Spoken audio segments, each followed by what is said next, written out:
is always looking to, I suppose you could call it constructive gossip. He's always committed to building, even when it's breaking down. I think I've run out of time, and I see it's a very, very long program, so there's a lot that I could say that I won't say, at least not now, not here. There will be other occasions. This is a life that will be celebrated for as long as all of us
everyone, and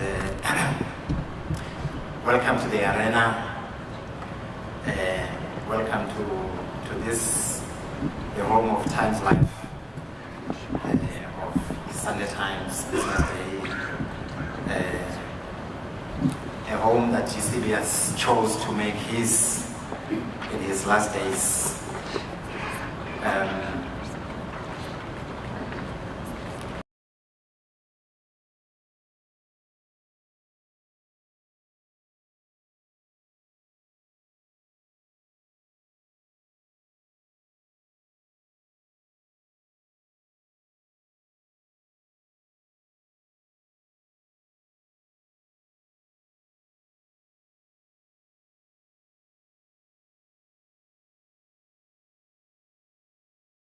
If he were somewhere in the next room listening, he'd just say, "Get over it, Wena. Just get on with the show." Yeah. So on the day, so as usual, we met at 10 o'clock in the morning to talk about the stories of the day. So this is what's happening, etc., etc. And part of what is put on the table is a podcast recorded by Eusebius the night prior. And so we talk about what it says, around midday it gets published. Just after midday, I'm sitting in a SANEF meeting in my office. The CEO comes, "I need to talk to you about something." The SANEF related thing, so I go to see him. But the call comes as I was sitting with him. Lerato, the PA, says, "Eusebius." Like, what? The words can't come out of the mouth. It's tricky, And she drops and says, "No, Eusebius is late." And I'm sitting there, I'm thinking, no, but we just spoke about Eusebius, not only about what we published an hour or two ago. The audio team was also saying next week he's planning to talk to Tessa Duns, and an invite has been sent, and also to Lindiwe Mazibuko about the state of the country, etc. And in terms of the schedule, that conversation was supposed to take place today. So no, but this can be, as I'm sitting there with the CEO, I take my phone and I dial. It rings first time, the second time, and the third time I realized, no, I'm just in shock. I'm caught in disbelief. I drop and then I phone Jackie. Jackie. She answers after 3 rings, but I don't see that she answered. I just thought, there's a lot going on. So,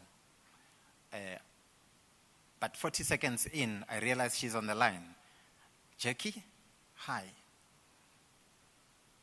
And I'm thinking, do I say, "How are you"? Is that the question? No, it's not. Is it true? And she cries. And at that point, I just tried to get details. Okay, so what happened? She gives me 2 paragraphs, and I'm thinking, let me drop. I'd stepped out of the CEO's office. I'm like, whatever we were supposed to meet about, he'll see to finish. This is what's happening now. So, the hell. So I walk downstairs. Fini, I need somebody who can write this. What would Eusebius have wanted us to do at this point in time? And the thing that came to mind was, be first with the news. Okay, you'll process the emotions afterwards. Let's put out the communication. Fini, let's write this. Sam, our national news editor, put together the background in a matter of minutes. The thing is put together. Pumza, let's get the tweet ready. What's happening? and people are beginning to talk, and then we put it out. Is the tweet out? Is the story out? Whew, okay.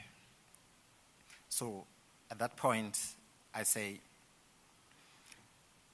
whatever is happening with Eusebius, he's most probably satisfied with this bit. This is the professional bit. So let me retreat to my office. The walk from the news desk to my office just seemed like quite a lot. A long walk of sorts. Couldn't close the door properly, I just pushed it. And I think the people in the newsroom could see, and they'd already started hearing. And as I got in there, the tears just, and then the editor of the Sunday Times, Tembiso, walks in, and then he realizes, no, there's not the time to talk. Okay, I'll see you, I'll talk to you later. Then he leaves. Bule, the MD of our company, who's really our host today, at that time he's in Durban. He's about to go on stage to address some CEOs about the things that MDs do. And, he gets the news, he calls, but we can't talk, And, yeah. So I suppose I'm telling you all of this to say that, as I sat in there and, trying to process, trying to get myself to accept, this is where we are. The people that Eusebius worked with were also going through the same thing. And this is what Du has asked me to talk about. The impact of Eusebius' departure on the people he worked with and the people he interacted with on a daily basis in terms of his intellectual output. We called him an intellectual machine because, if you know his work rate, when he's onto something, he doesn't stop. So, which is why it was important for us that even as we were battling to process and to accept, it was important to put out whatever needed to be put out and then to pause and to say, what the hell is going on here? So, and then I'm like, I'm the Times Live editor. I need to pause. I need to get over this and look at the team. There's a young audio producer who liaised with him on a daily basis. His name is Bulelani. Where's Bulelani? I open the door. I look for him. He's not in the office. I phone him. He's already at home. He says, no, I had, and I just couldn't, so I decided to come home. Okay. So, and then we talk about, the things that we needed to talk about to help him deal with the situation. But of course, many other employees are similarly affected. If you, think about Jika, Tandutolo, Jika. I hope my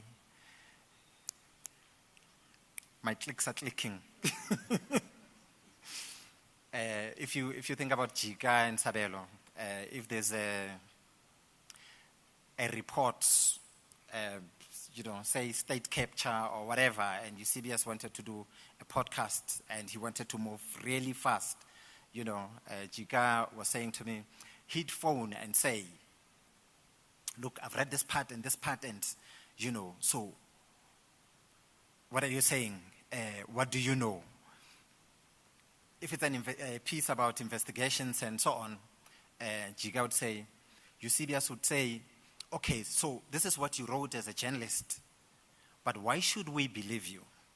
Because, pieces of investigations often, you do stitch up and, this is what we know, this is what we don't know, but Eusebius will still ask you, why should we believe you?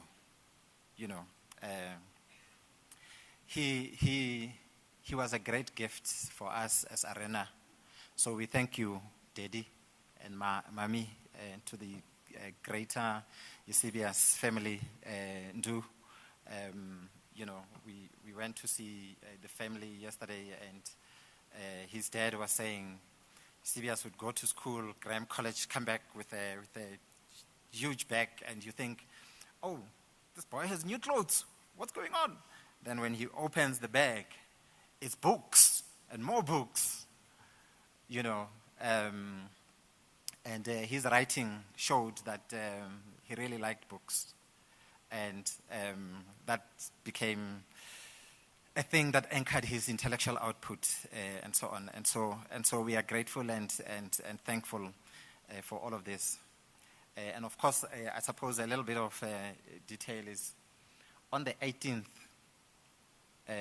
of April, we were supposed to meet him with Pule and the managing director. No, Pule and the chairperson of the company. He didn't know that the chairperson was going to be there. So the meeting was set for 2:00, and you'd know. So we go, sit at Fishmonger, we wait for him, all of us are there, and he doesn't show up. 30 minutes in, no, let's phone the office, let's check. He's normally never this late. Lo and behold, we discover on that day,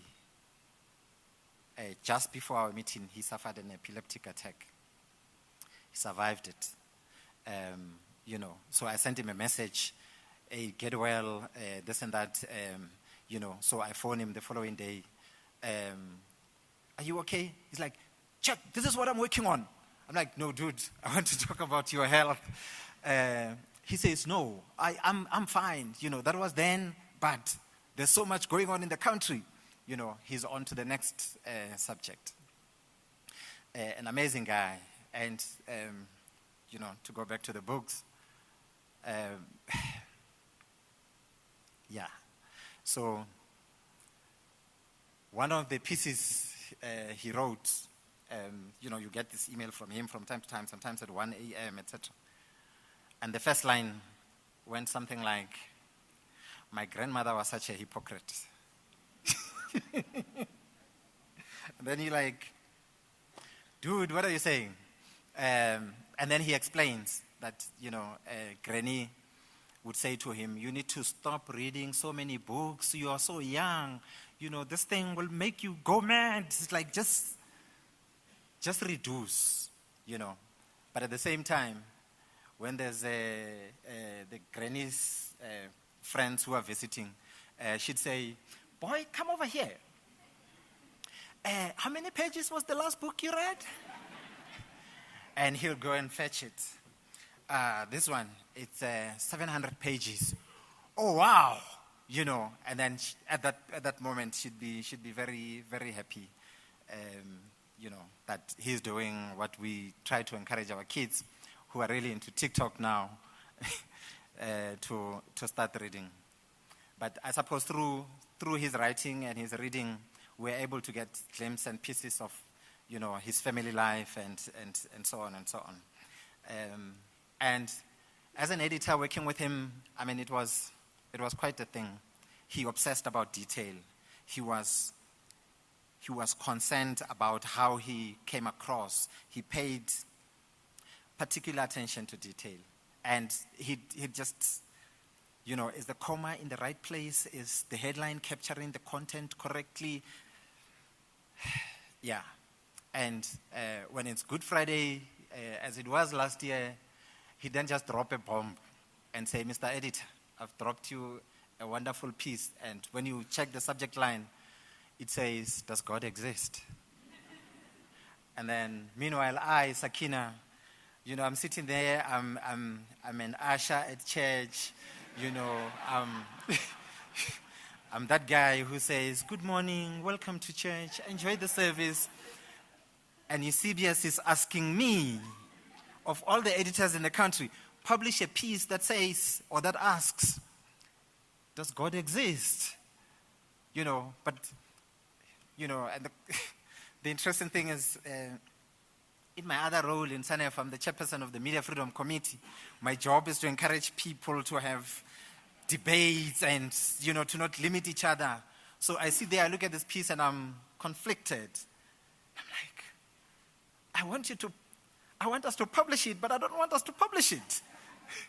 So, eventually we publish it. So thank you to the family for giving us Eusebius, and thank you to the organizers and Dinesh, who's, I know I'm running out of time and I've run out of time. Dinesh and the team who have said, instead of bringing flowers, please bring books, donate books that the family will donate to a charity of the family's choosing. I think that's really life-giving, even if we say that here right now. I think it's the best thing. Yeah. So thank you. Maybe just one last thing. So, Eusebius is one of those very talented, and obviously, he's not an analyst who will come free. So he negotiates, gets the best deal. Then you use him. And then he writes a masterpiece. You look at it and you're like, Jews, this is really good for our subscribers. And he says, Mr. Editor, I've dropped you a thing. Let me give you a call. Yeah, what's up? Can we make that piece free? Say, can we not pay you at the end of the month?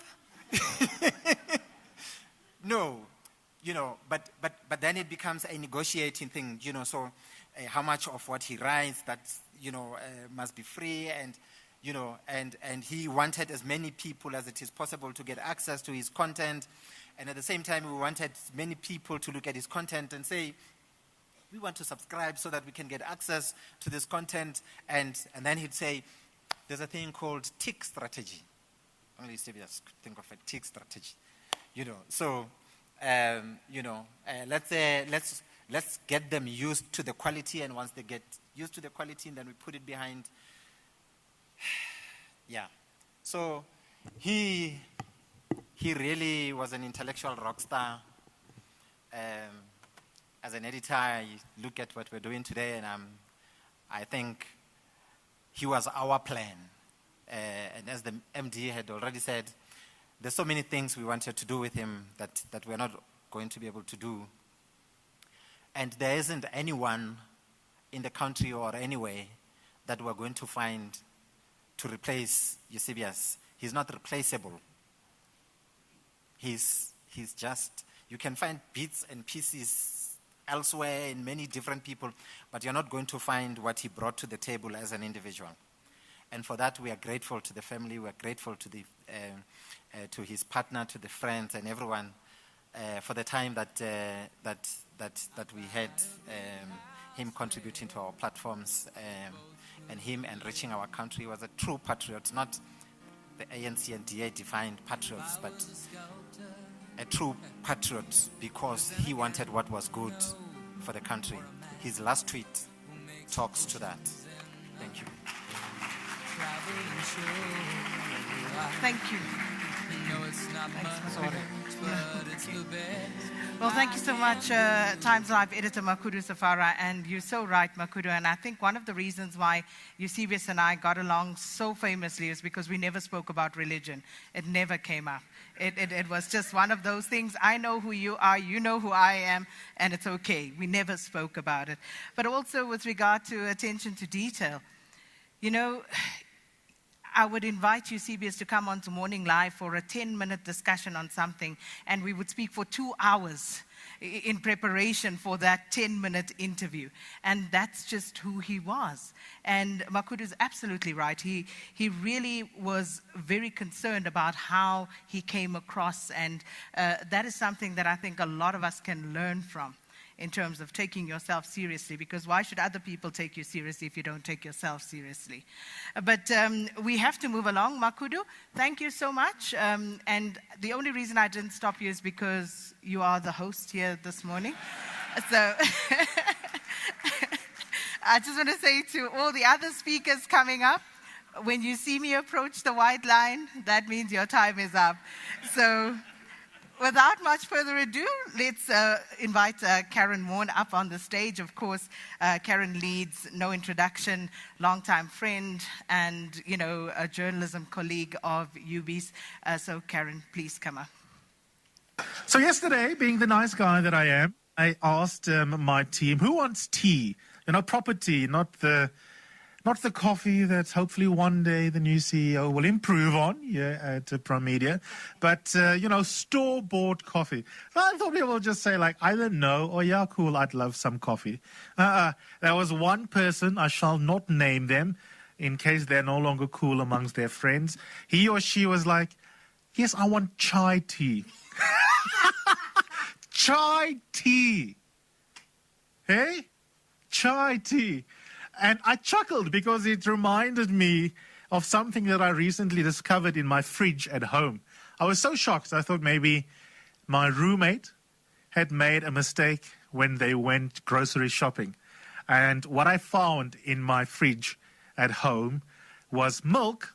The milk bit is not the problem. But on the milk was written lactose-free. I was like, hey, brother, since when are we lactose-free in this house? And when I inquired from my roommate, I was told that apparently the human anatomy was not designed for lactose. I'm sorry I'm sitting on a chair, but I have an inner ear infection and is very problematically was feeling like I might fall over and start crying. And then the drunk memes on Twitter would just keep flowing, and I don't think any of us are here for that. Eusebius would have found that very amusing, but and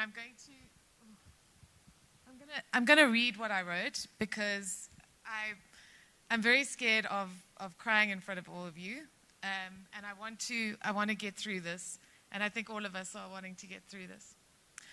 When I first heard about Eusebius's death from one of my colleagues who did not want me to hear about it from a news update, my first overwhelming instinct was to call him. Not because I wanted confirmation of knowing for sure that one of the most intense, brilliant, talented, kind, and alive people that I had ever known had passed away. But because, as I've done through pretty much most of my adult life in South Africa's ever-moving, often psychotic news cycle, I wanted him to explain to me what was happening, to talk me through the rush of feelings, the memories of shared past, and the sort of terrible grief of an absent future. And I wanted him to tell me what the hell was going on, to make it make sense. Because even in the face of the most profoundly confusing, divisive, and traumatic times, Eusebius McKaiser had the powerful gift of making things make sense. He was an extraordinary and gifted intellectual who could debate the big questions of life with you, including religion, which he did with me. And he would, go through the minutiae of a court judgment, what a judge meant by a certain phrasing, and then navigate between that to talking about date my family. I mean, that was the ambit in hilarious detail. We would talk for hours about rulings, about applications. There's a big love of voice notes, which I think all his friends are familiar with. These perfectly worded synopses on what was going on and what it meant. And we would argue, agree, disagree, and then struggle with our understanding. I always walked away from conversations with Eusebius, some broadcast, many of them private, knowing at the end that I knew more than when we started talking. And I know that I am one of an ocean of people that had that same experience. Whether he was delivering one of his painstakingly researched broadcasts with the brilliant Megan Lubke, you did such incredible work together, giving a speech or having a passionate conversation at a lunch, Eusebius was, at his heart, one of the greatest teachers that this country has ever known. Eusebius demanded excellence from himself and from the people blessed enough to have engaged with him in the spaces that he occupied, spaces where he always made other place for other people to come in. He was not selfish in his intellect. He was not selfish in his success. He lifted as he rose, and he is one of the people that embodies that saying more than anyone else I knew. You don't know this, but when I first met you at Rhodes University, you intimidated the hell out of me. I mean, you were a brilliant debater, so incredibly smart, and I was terrified of saying something inane or stupid or, foolish around you. But when I got to know you, I discovered that you were your own harshest critic, and the excellence you expected from others was the very same excellence you constantly demanded of yourself. I think it was something that you and your beloved Redi Tlabi had in common, that refusal to be intellectually lazy or to produce journalism or commentary that acted as an amplifier for misinformation, misleading political rhetoric, or blatant dishonesty. Refilwe Moloto is spot on when she says that the South Africa's biggest problem is how easily distracted we are. But you, Eusebius, were never distracted. That's what made you such an exceptional legal journalist and analyst. You cut through the noise to the quiet and persistent truth that because so much of our public discourse is dominated by very loud and very psychotic narcissists, we often struggle to hear. But you made us hear it, Eusebius. And not only that, and most valuably of all, you taught us how to hear it. You were a teacher in a far more personal way to your friends and those you cared about. I don't even if you realized how powerfully you mentored so many young and upcoming journalists, analysts, legal professionals to move from just being good to being excellent. I read Nolwazi Tusini's incredible thread about how your often very demanding mentorship gave her the skills and confidence to step forward into her role as a sharp and hard-hitting broadcast journalist. I think of also Ziyanda Ngobo, who you were so proud of, one of South Africa's most talented broadcast journalists, someone that you nurtured in your own way. And I know you were proud of them and so many others because you told the world that you were, with detailed, beautifully worded social media posts that were a hallmark of how you not only empowered this country's young talent to step forward, but you also shone a light on them so that everyone would know who they were. And I thank you for that. There are so many people in this room that can speak to the power of your encouragement, which I know energized and empowered so many of us when we were in dark spaces and needed the light of your honesty and your kindness. And you did that for me. You did that for me. You have left a generation of courageous thinkers behind you, Eusebius, people who learned from you how to get to the truth of an issue, however messy it is, and not to be afraid to speak up. And just like you did, calling out corruption and incompetence as readily as you refused to let people get away with nice racism. I know that all the fights you chose to fight were born out of real love. Love for this country, love for its people, and love for a future that I know you wanted for all of us. You were never, ever apathetic about injustice, Eusebius. You refused to be. And I hope and pray, though I know you're going to roll your eyes at that word, that we all keep fighting for the hope that you carried inside for all of us. I wanted you to know that I will miss how you comforted me, how you made me cry with laughter, your book and film reviews, the love of food you shared with your soul sister Karima, your ability to assess everyone that you cared about with both deep love but much needed honesty. I hate that I won't see you grow old with Nduduzo and write more brilliant books and analysis and discover more beautiful Johannesburg streets that you post about and walk and post hilarious, compassionate, enraged things on the social media platforms that you use to document your extraordinary life. I am so grateful for those posts now. I read them, I watch your videos, I listen to your voice notes, and I cry because this is the archaeology of a life that, even though it has been bearing so much fruit and it will bear fruit for generations, ended far sooner than it ever should have. But Eusebius, it was an extraordinary life. So I want to ask everyone who feels the same way as I do, in my shaky sort of problematic ear space, to just stand up and to give a standing ovation to Eusebius McKaiser for the way he lived his life.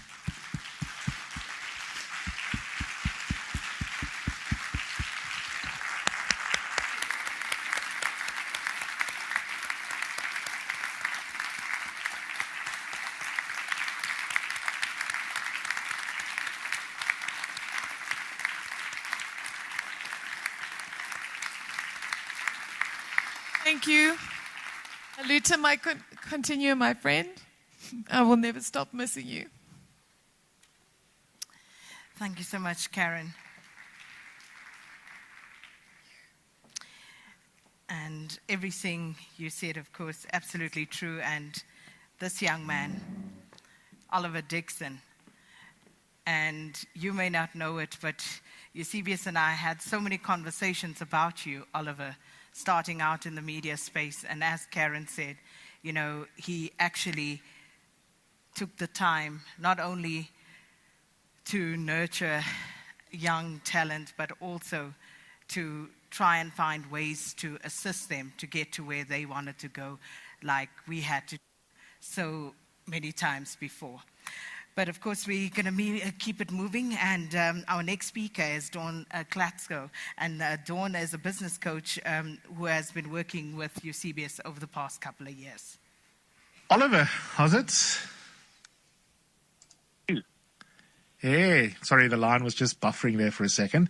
Let's see whether we can hear you now properly.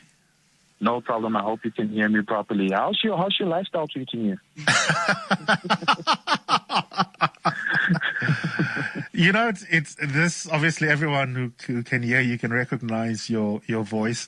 Oliver was also on 702 until recently, and someone that I've come to know over the years, much younger than me, but also trained as a debater and with an interest in media, and he seems to be now stuck with various media careers that he's also pursuing. And we have a friendship that's budding, and you're beginning to know a bit more about me than you should. You yourself can probably spill some tea just based on our WhatsApp conversations. Yeah. I often think about that and think about whoever writes a autobiography about you one day, what I would tell them and what I wouldn't if they were to sit me down for an interview.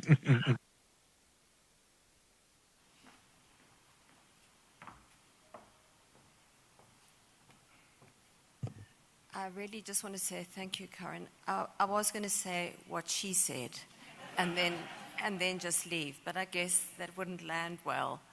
The second thing, I can hear Yubi's voice in my head from his coaching of me to say, Dawn, just put your notes away. I want to hear your voice.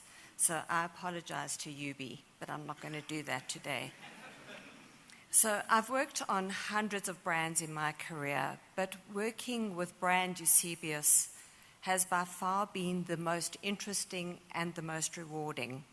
And I hope to give you a slightly different perspective on this brilliant brand, Eusebius, this morning. We first met when we both worked at Power 98.7. I was technically his boss, a fact he loved to share because he knew it would make me chuckle and turn slightly pinkish in my cheeks. Sorry, I don't know where that feedback's coming from. I say technically because it was like saying that I once looked after somebody's domestic cat, so I was equipped to tame a lion. Seriously. I'll never forget the first time that I was instructed to call Yubi to a disciplinary. He had called some very high-profile individual, I won't mention their names, an idiot on air. Now, everyone in the office obviously knew what had gone down. And I'll never forget the sight of Euby. You know, he had this like really relaxed lope. And I saw him coming down through the open plan offices between the producer desks. And all I saw were the eyes watching the lion coming along. I think that secretly they were hoping to see him snack me.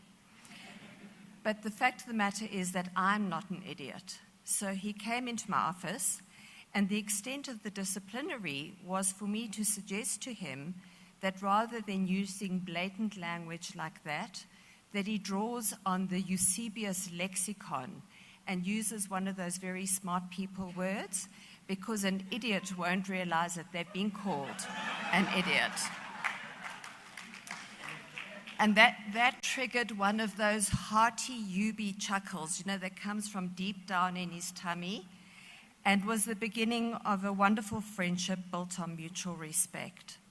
So let's fast forward a good few years when we'd both left, he'd left radio, he'd just launched Run Racist Run, and I was now fully committed to the career of a business and executive coach.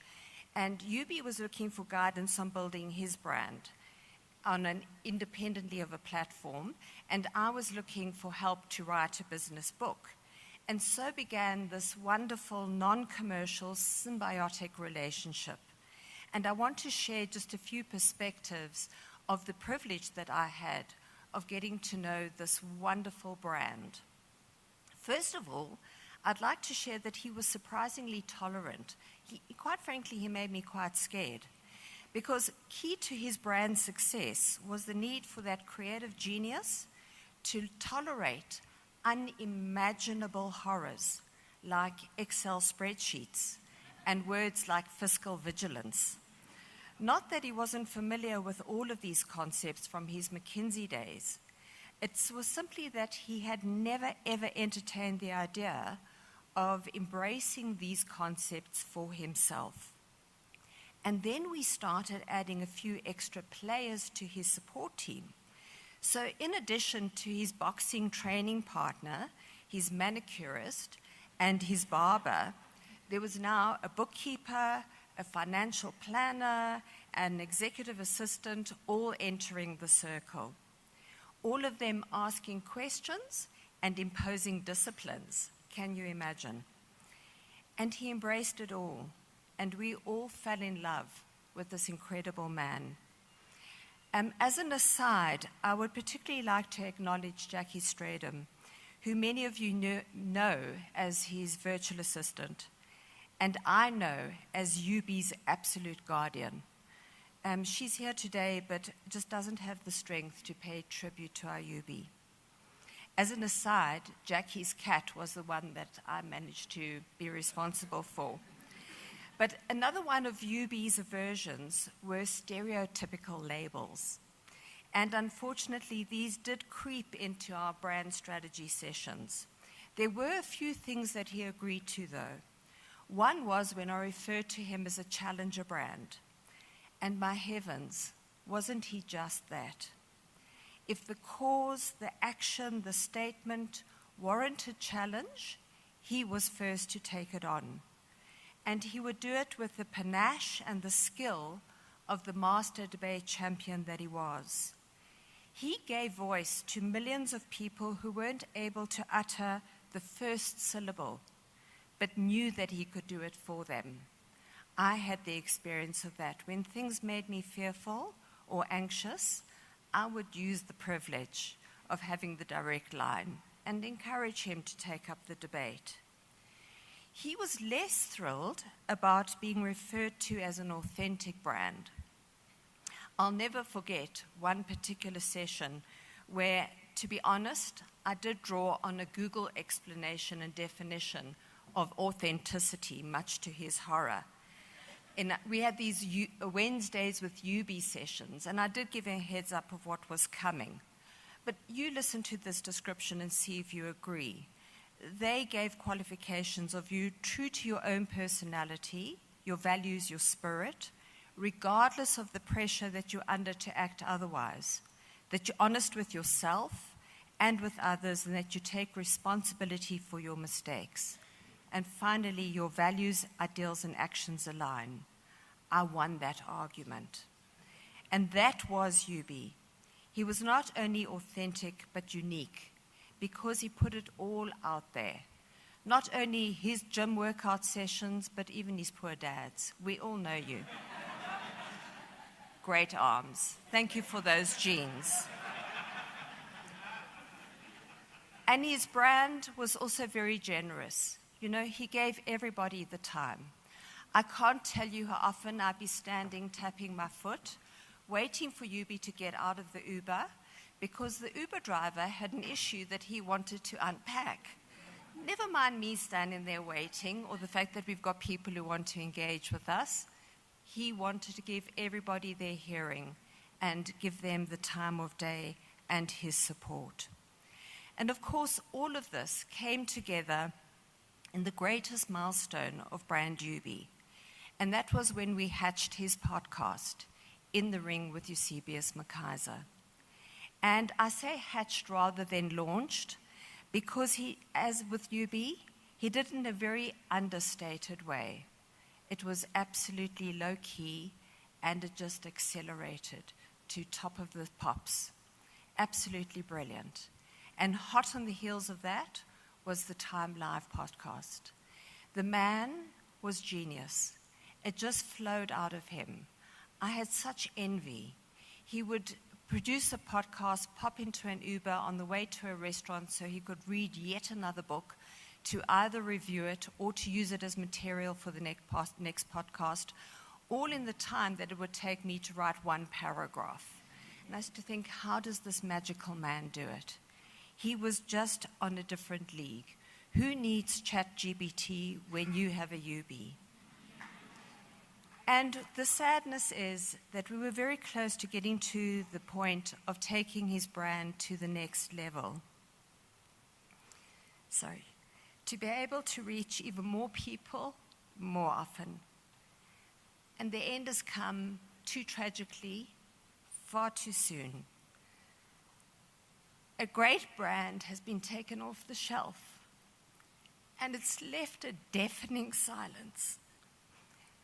All we can do to fill that void is for each of us to do something to ensure the continuation of this legacy. We will never match the power of that voice, but perhaps, just perhaps, if we each do a little something, we can create a beautiful whisper. Rest in peace, my beautiful Euby. Thank you.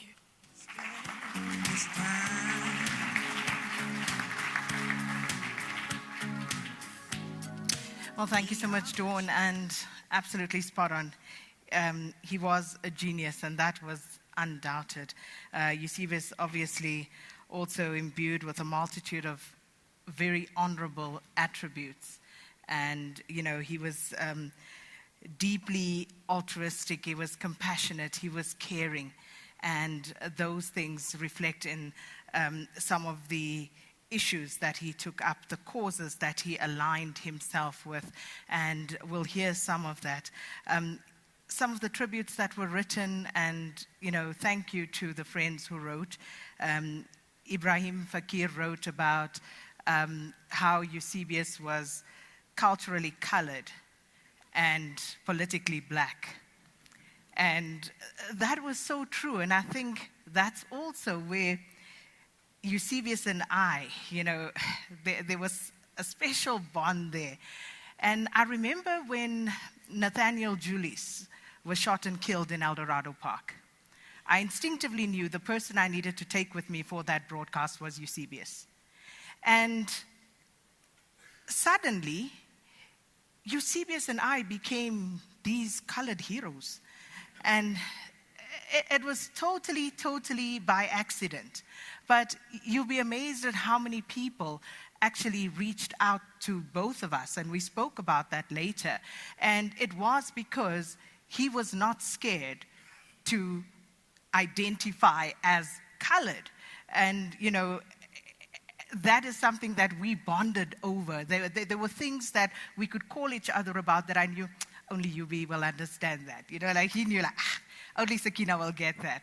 But, he cared about so many causes, and we are going to speak at least about one of those because he was just such a well-rounded person.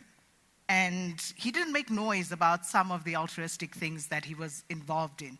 Did it silently, as it's supposed to be. So I'm going to call up now Zakira Mohammed, and she's the founding member and chairperson of the Mina Foundation. And this is one of the causes that Eusebius was so passionate about, period poverty, and, the work that was done around that. So Zakira, there you are. I'll stand with you. Zakira,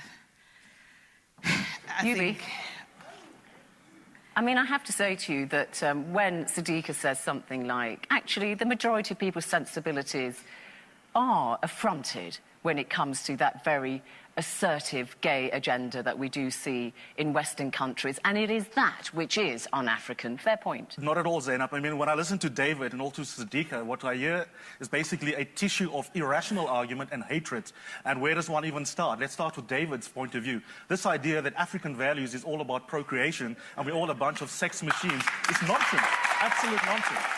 Okay? What does David have to say to a straight couple who's sterile, that they should feel less African because they can't give birth to kids? What about a gay couple that have decided, actually, I want to have a kid, but I want to continue living in the same-sex relationship the day after I've spawned one? Will you be more comfortable with that person? It's just a badly thought-through point of view. And the same with Sadiqa's. This idea of the 2 points that she's mentioned, firstly, that I get offended. Well, I get offended by homophobes. Does that mean that he must go into the closet, as it were? No. And that, of course, also because we tend to forget sometimes that Yubi was also a TV person. And it's not just the radio, he really did love broadcast in all its facets. Zakira? Good. I think it's good afternoon. To all the family members, Miss Jackie, fellow friends, colleagues, and all who knew Eusebius. I stand here in disbelief. I am going to actually read my speech because I don't want to leave anything out. I stand here in disbelief and shock just like all of you, and never in a million years could I have imagined standing here paying tribute to Eusebius. There's so much I want to say. There's so much I can say, but there isn't enough time. This is so hard, and I'm going to do my best to honor Eusebius. I'm going to give you my experience, who I knew Eusebius to be. So it wasn't the side that everybody knew on radio. So our love story began in May 2017 when I was invited to speak at the first African Shared Values Summit at the Sandton Convention Center, where Eusebius was the MC. My first encounter with him was in the speaker room, where he, being the consummate professional, wanted to know how to pronounce my name correctly. The only thing going through my mind at the time was, I never want to be in the hot seat with this guy. Needless to say, I've been in the hot seat many times after that. He always put me at ease and made me comfortable. After my first interview with him, Yubi was eager to join Team Mina. He was so inspired and wanted to make an impact. Of course, I had heard that many times before from many others, but the difference with Yubi was that he prioritized Mina. And before you knew it, he was welcomed to our board sometime in 2018. For those of you who don't know, Mina is a menstrual cup on a mission to end period poverty. Her circumstances do not define who she is. She's smart and confident, she wants to stay in school, and she's proudly South African. The Yubi I knew was kind and compassionate and so polite. I know that doesn't sound familiar. He was so sensitive and so gentle, and he really was. And he was really eager to make a difference. He used his platform to highlight all social ills in our society, as you all know. Our country needed him. Our country felt safer with him.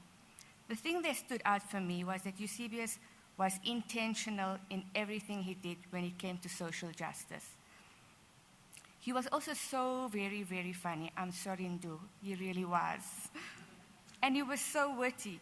He always had me in stitches. I often teased him about doing comedy in his spare time. He was flirty and mischievous, and he had the most stunning smile. He really was a committed and active board member, the only non-menstruator with the loudest voice. He always entertained my ideas, even if they were a little far-fetched. He just made it happen. One of those moments was when we hosted the menstrual conversation with men and boys live in studio. We invited 50 people and 100 attended. We had boys from St. John's and girls from Kingsmead College and a lot of men in the room, where we discussed how periods are everyone's responsibility. He hosted many other interviews with beneficiaries sharing their stories on air over the years.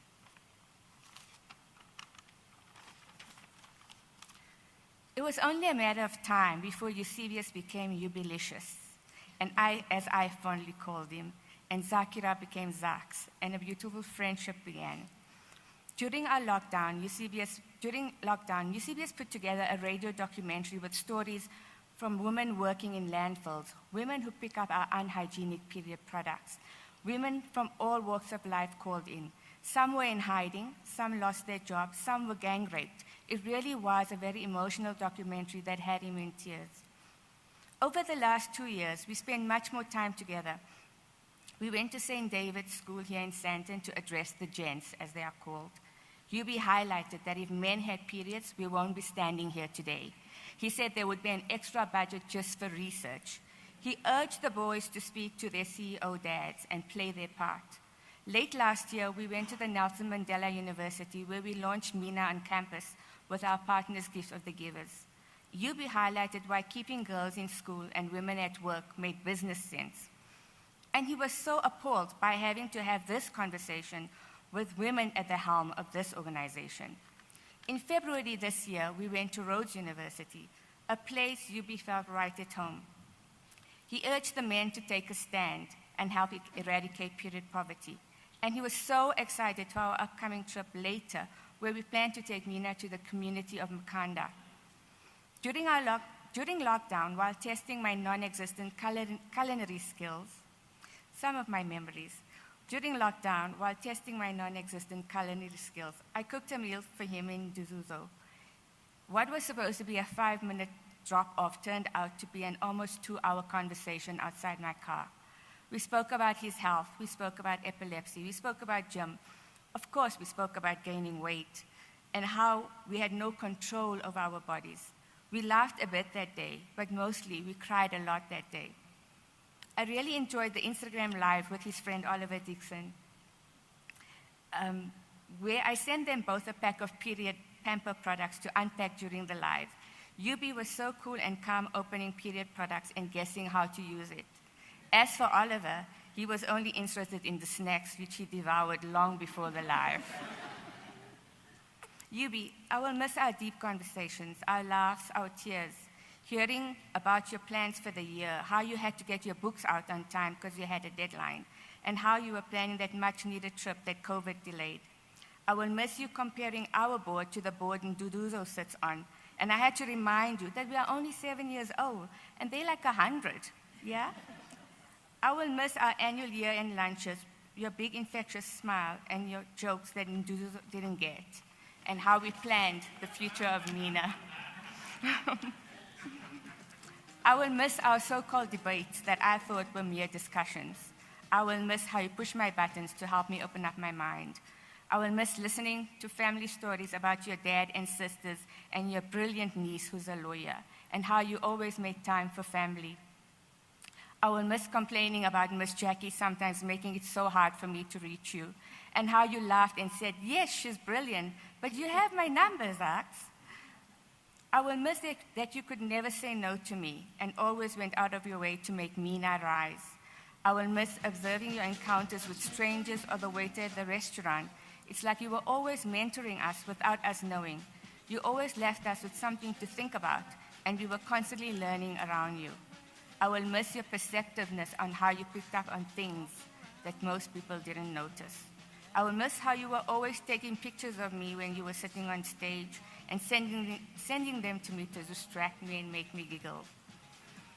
I shall miss calling you 1 month in advance for your birthday every single year. I shall miss you telling me you love me and listening to your voice notes. Zax, what time are you picking me up? Zax, who's coming with us? Zax, who's driving? You really were an old soul. I shall miss our road trips where Slubi and I picked your brain purposefully, save some topics just to hear your opinion. And we will always stop at Nanaga Farm Store from now on whenever we go to Makanda and eat rooster cooks in your honor. I shall miss our little Skinner sessions, the glue that keeps friendships together. You always made me bigger than I am. You knew very well how I shied away from the spotlight and always made me stand up unapologetically in front of an audience at our events. Even at this moment, you have put me in the spotlight again and probably having a good giggle from above. Yubi, I loved how you always made me feel like my opinion mattered and how you listened intently. And as per my last WhatsApp message to you, happy birthday, beautiful man. I don't have any words to describe the amazing human that you are. Eternally grateful. You have left a scar in our hearts, and I want to remind you that when we met, we had 10,000 beneficiaries. And since you left us, we are on 100,000 beneficiaries. In South Africa and beyond our borders. Thank you for making Mina yours and for trusting me and for the honor of being called your friend. I love you forever. And we will soldier on and make you proud. I end with your last words to me. Thanks so much, friend, for everything.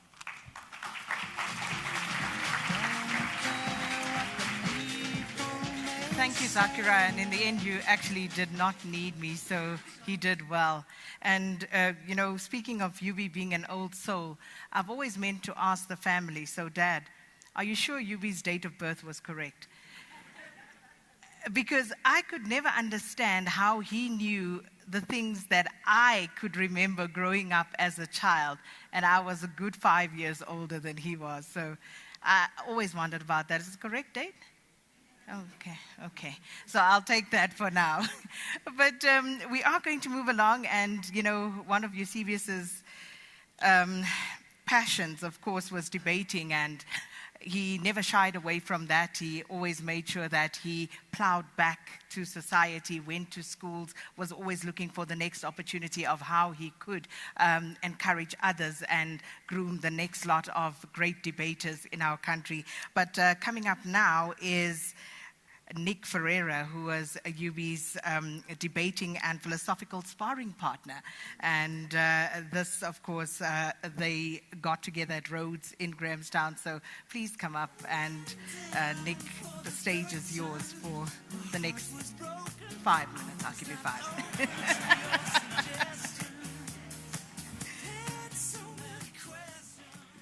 We normally get 7 minutes in debating, but I met Eusebius at Rhodes University in 1999. He was a tutor in the philosophy department and already a rising prospect in the debating society, and we quickly teamed up to become a debating team. He loved to build cases, carefully laying out arguments in support of normative and policy decisions, and I liked to rip them down. So we made a good team, and we won a few competitions. Most joyfully, the UCT National Championships in 2001. In relation to that, there are photographs. Please do not look at them. But if you do, remember that that is just how fashionable intellectuals dressed at the turn of the century. We quickly became friends as well as debating partners. He wouldn't have said friend, he would have said interlocutor. He loved that word. A person who takes part in a dialogue or conversation. And he meant it Socratically, and it was a mark of honor.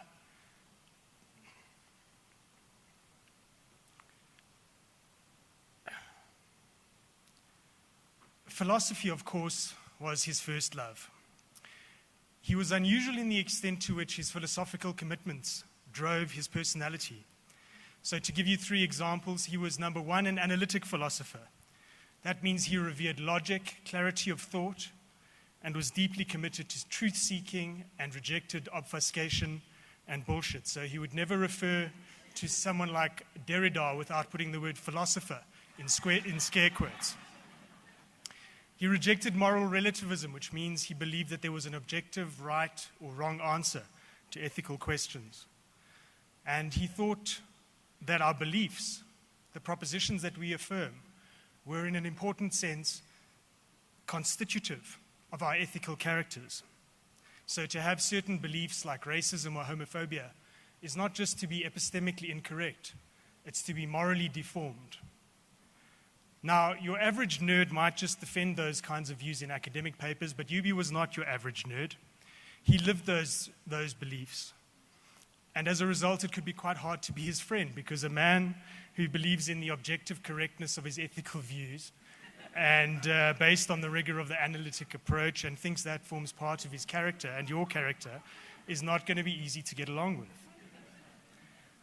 We talked to one another about applying for Rhodes scholarships to Oxford, and we worried that our applications might feel too similar, and the selectors would think we can't have 2 debaters from the same little philosophy department at the same time. But I guess it was a weak year, and they chose us both, and off we went.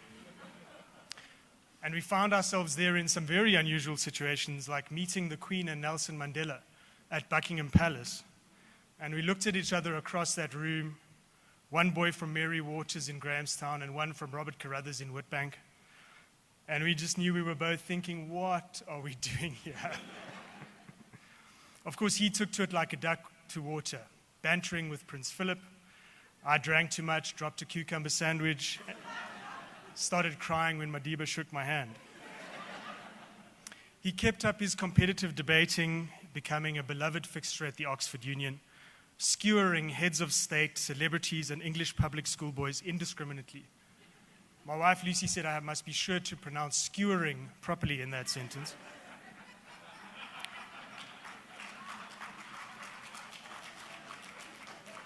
And he very, very much enjoyed being a short bus ride away from London's gay club scene and fun.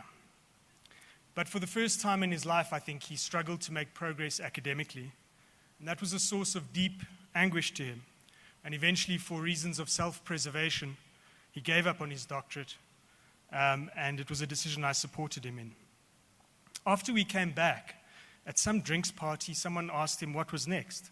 And he said, I'm going to become a political commentator and public intellectual. And I remember we thought, you don't just put in a job application for that position. But he did it. And look how successful he was. It turned out the rest of South Africa enjoyed being his interlocutor as much as we did.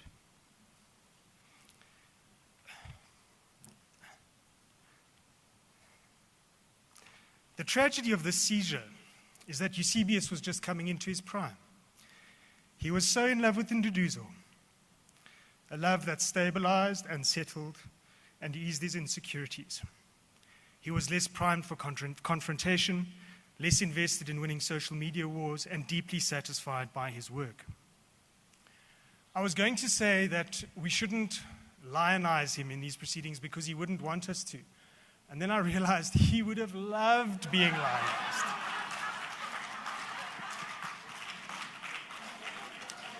This event would have been right up Euby's alley. But we should recognize he was a complicated human being. He had his flaws. And let's speak frankly, since we all love him, he could be a complete prick. He had the ability to take disagreement and turn it into a deeply unpleasant personal fight. And there were times when he really hurt people, I think sometimes unforgivably. But how could it be otherwise, when the world had done all the things it had done to him, when he had to wear so much armor, when he felt so acutely alone so much of the time? He was also unfathomably loyal, generous, and understanding of human pain and personal weakness. And he sought out young black students struggling to fit into white institutions and gave them time, advice, and mentorship. And as a young high school debater wrote to me this week, he normalized black success for a whole generation.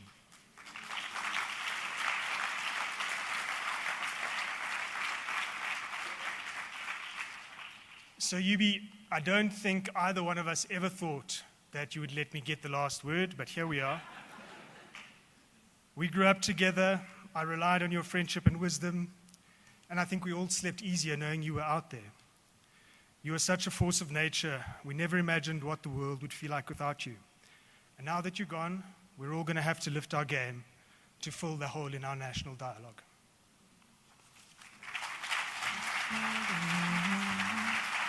One word is goodbye.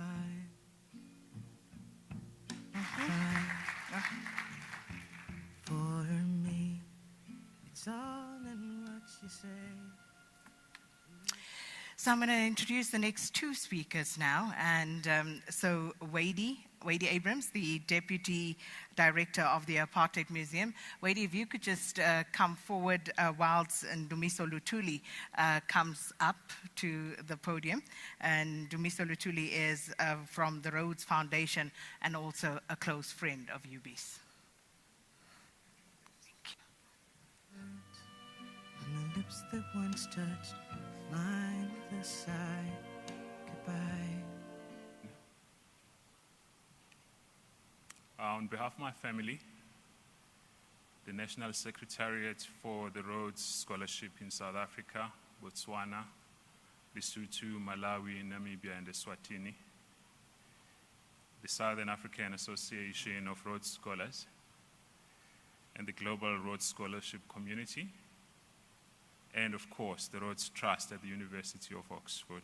I extend my heartfelt condolences to all gathered here today, especially to the McKaiser. Yes, UB called himself McKaiser in Johannesburg, but he told me that it's actually not McKaiser, it's McKaiser.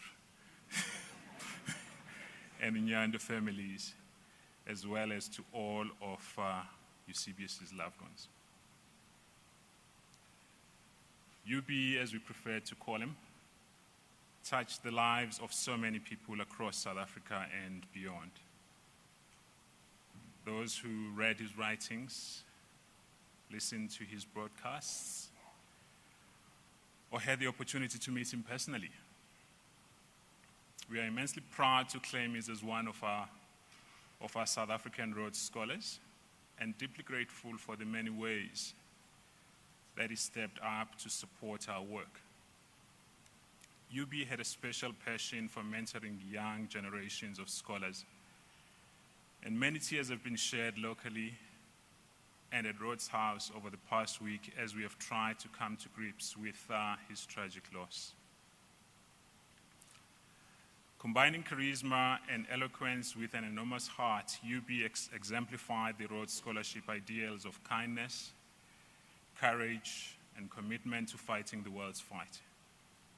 He brought a generous spirit of service to his several volunteer roles within our community, a few of which I would like to mention. He served for many years in our regional selection committees and national selection committees, finishing his last term on our national selection committee 2 years ago. I mean, he was one of those people that whenever I was short on any particular committee, I knew he was always on speed dial. I could call him to service at any time. And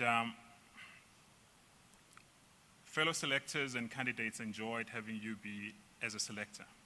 For him, no topic was taboo, and no question was too controversial. Notwithstanding this, he always approached his selection responsibilities with decorum and compassion. And once the selection process was concluded, he was always there to offer support, guidance, and advice to our scholars-elect, the scholars in residence in Oxford, and Rhodes alumni who had returned to South Africa.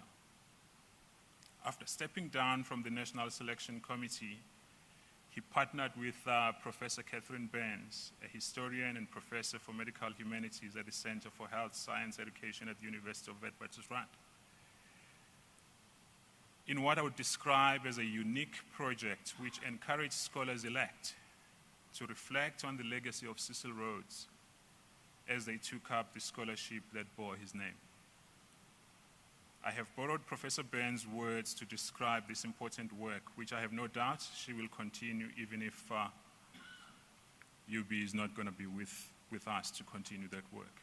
And I quote, "In his capacity as a mentor to the Rhodes scholars, current, past, and elect, he insisted on examining the legacy of Rhodes, the person, and Rhodes, the capitalist and colonial power broker, not airbrushing his name out of our history or of the reach of his bequests and awards.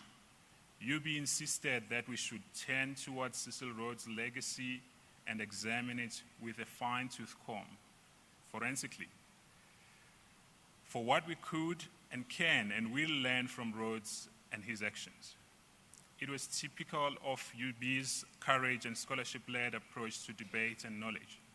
He wanted all of us, especially Rhodes scholars, to think about the way that individuals exist within a powerful social matrix. And he wanted us to look at and not away from the way that intelligence, curiosity, stamina, moral purpose, courage, and grit can turn into corruption, vainglory, violence, and greed. He was asking us all, I think, to look at power and ambition in all its facets and take hold of the lessons of Rhodes' life. There are lessons for all of us, our country now and the world," end quote. Over the past 2 years, UB served as co-chair of the Rhodes Trust Advisory Group on engaging our history, bringing enormous energy and dedication to this critical work of acknowledging the injustices of the past and taking concrete steps to build a more inclusive and equitable future. I distinctly remember during the times of Rhodes Must Fall, in a number of interviews where we had a number of follists. Unfortunately, I can't see clearly. I'm sure some of them are in this room, and some of them are definitely joining on the online platform. What was intriguing was that a number of candidates would walk into the interview expecting that they're going to be taken head-on their position on Cecil Rhodes. And so some of them tried to be Rhodes apologists. Big mistake.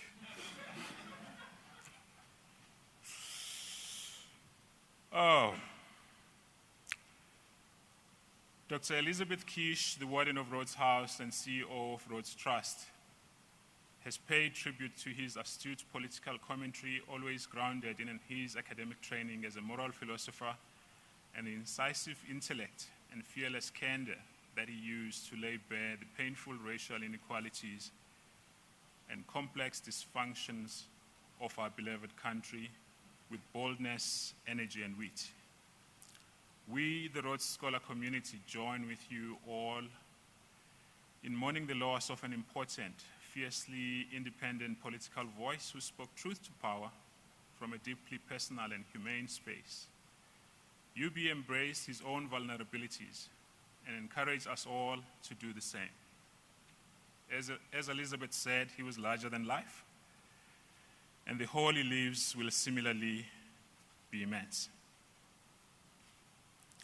I bumped into UB and Duduzo a couple of weeks ago. Don't worry, I won't mention the place because you guys are always there every morning. And we chastised one another about our long overdue catch-up over a Sunday lunch. And of course, we agreed to make amends. And we declared that it was going to be soon. Being a good delegator, I rushed off home and I reported and urged that we meaning my wife, Alicia, should organize it because Nduduzo and UB could not be trusted with such an important task. Alas, it was not to be. We'll forever be grateful for UB's leadership and friendship, and will continue to be inspired by his example. We offer our support to Nduduzo, to the McKaiser family and Nyanda families, and to all who knew and admired Eusebius and his work. May his blessed memory, I use blessed deliberately, may his blessed memory inspire us to pick up where he left off, to speak truth to power, to be fearless, to be vulnerable, and to spend our lives in the pursuit of knowledge. Thank you.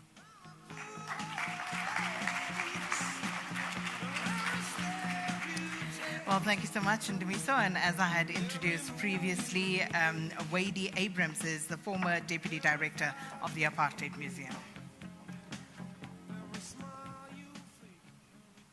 Hi, everyone. I'm glad I can hardly see your faces. It makes it a bit easier. I'm so honored to have been invited to say a few words at Eusebius' memorial. A deep shock still resonates and everything feels unreal, but here we are. I think it was around February 2017 that a Facebook post by Eusebius was shared with me. That was my first encounter with Eusebius. I started following him on social media, and to say I was hooked was mild. And that started my pursuit of Eusebius. Then in April 2018, he posted an event which was to take place at the Wits Great Wall. The event was entitled, "Does the Christian God Exist?" A debate between an atheist, an agnostic, and a Christian. And I said to a friend of mine, there's no ways we're missing this. I'm there. And in a wall packed to the rafters, and everybody knows how big the Wits Great Hall is, I realized that this man was simply fascinating. I loved the way his brain worked. I loved his eloquence. I loved the fact that he was colored. I loved that he was young. And moreover, I loved that he had the courage of his convictions. I loved how he believed in and fought for the rights of those who were oppressed. His fight against sexism, homophobia, racism, and all biases and discrimination. He was brave and unrelenting. I also loved his arrogance. And I loved it because we can so often forgive a brilliant mind his or her arrogance when the color of their skin is pale. But we are not so generous with people of color. At the time, I was the Deputy Director of the Apartheid Museum, and part of my portfolio was public programming. I knew that for my vision to make the museum a living, engaging entity, and not just a repository of historical facts, we needed someone like Eusebius. I did not want anyone else. He was my person. After months of chasing him like a jilted lover, which included emailing him, Facebook Messenger, WhatsApp messages, even chasing his cousin Jermaine to chase him, that I finally heard back from Eusebius. His first words were, "Forgive me, I tried to ignore you, but my abandoned Catholic conscience wouldn't let me." And so began our years-long collaboration. Leading up to our first working lunch, I remember posting on my Facebook page how my imposter syndrome had kicked in big time. The first thing he said when he saw me was, "Meisie, take a like your hare." We had a good laugh and I was at ease. So here's how it worked. Our strategy was to use the South African public holidays as a catalyst to determine the topic. We would meet. I would ramble and ramble and ramble. He would sit like this, and he would make sense of my rambling. Within a few minutes, we had a topic we wanted to discuss or debate, and within a few minutes later, we would have a synopsis for that topic.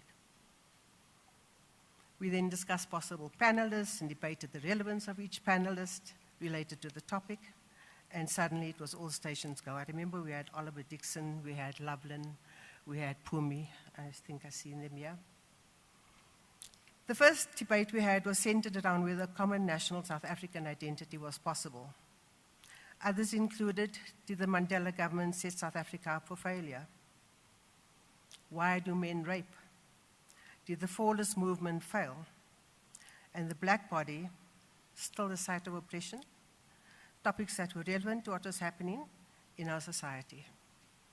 You can hear from the headings of those topics that these were Eusebius's words. But the Youth Day events were both Eusebius and my favorites. Here we gave young people, in particular grade 11 learners, carte blanche. They could choose any topic of their choice, research it, and speak to it in their own voices, and in particular to their peers. Youth Day events widely popular and gained much media attention. These young people fascinated Eusebius and I, so much so that we decided to have more engagement with the learners. It was in this way that we began the master classes led by Eusebius on debating, critical thinking, public speaking. I didn't learn much from that, public speaking. Yeah, Eusebius was in his element, though. He once expressed that this felt like his calling, even though he said he could never be a teacher per se. The young people loved him in his flip-flops, shorts, and vests. They could relate to the person he was, relaxed, insightful, and ever so generous with his knowledge. Eusebius was a mensch, a human being who felt deeply. He was also vulnerable, as we know, and this made him more lovable. I am deeply saddened by the loss of Eusebius and express my sincerest condolences to Undudozo, Eusebius's family and close friends, and all who knew him and loved him. My heart is broken. My only consolation is that Eusebius and Karima are looking at us from wherever they are, having a good old skinner and a giggle. Thank you. Olile in Alberton High. Hi, sir. How are you? I'm all right, man. How are you? No, yeah. I'm okay. This is Olile Zungu from Alberton, Echobos. Yeah. Back in 2014, when Uber started being popular around Johannesburg, and I started driving for Uber, I met Eusebius. I used to drive him around, and even ended up being sort of like his personal driver or something. And for me, it was a bit uncomfortable meeting this celebrity guy that I used to see on Nolin Maulana Sanko's show on SABC3, and he's a celebrity and all of that. But he made me feel very comfortable to be around him, and taught me how to be always prepared and have your facts straight when you're gonna comment about something and debate about something. We used to debate a lot. And his partner, I met him a few times, and I dropped Eusebius off. He was a great guy as well. And condolences to him and the family and everyone who's feeling the pain. I couldn't believe it when my wife told me he's all late. That Eusebius, in fact, she calls him Umuntu wam. So when she told me that Umuntu wako has passed away, Eusebius, I couldn't believe it. And I'm in shock. I'm in shock. He was a great guy, a fun person to be around, and a great debater. Great debater. So rest in peace, Eusebius, and now Wonka Bantu, who are feeling the pain that I'm feeling right now. Olile, and condolences to you as well, man. And thank you for sharing that tribute with us.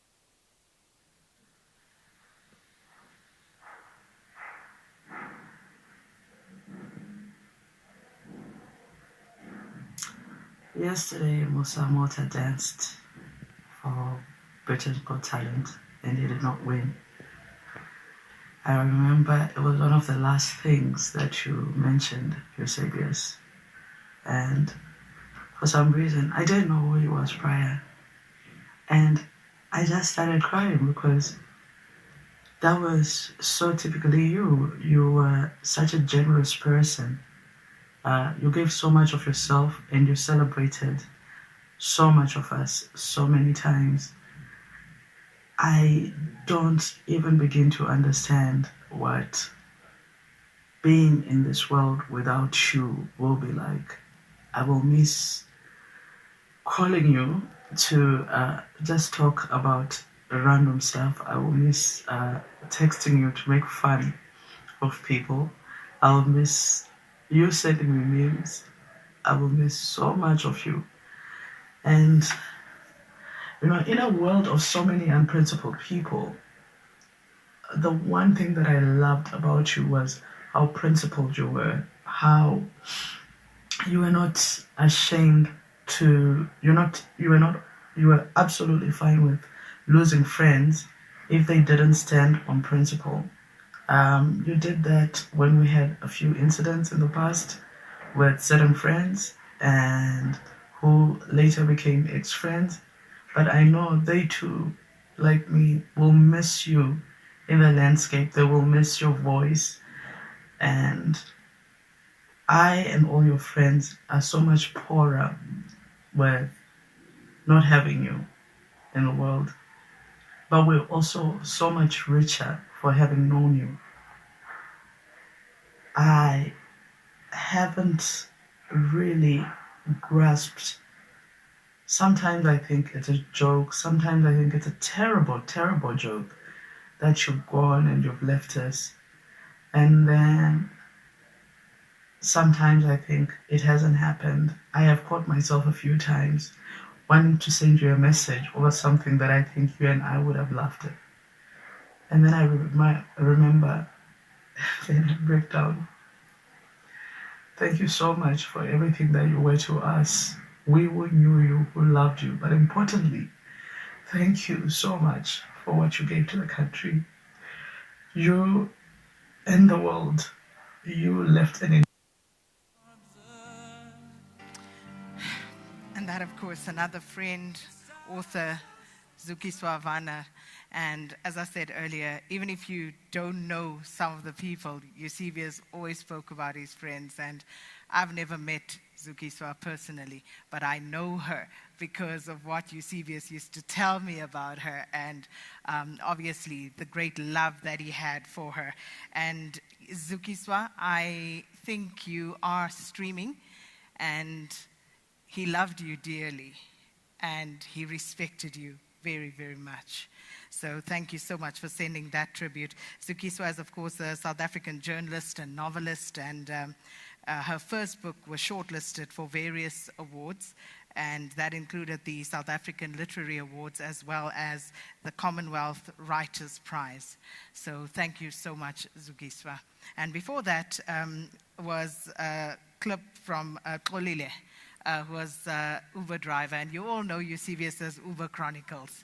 I mean, that was one of my favorites. Okay, what happened today? And I think that is just the person who UB was. One of the earlier speakers mentioned how, I think it was Dawn who said how she had to wait on him because he just had so much time for everybody. So, you know, we continue on this journey as we remember Eusebius McKaiser. So one of the people that I spoke to him last about was Joanne Joseph. I'm not going to tell you what we spoke about, but it was good things. And it was about your absolutely magnificent book as well. So Joanne Joseph, stage is yours.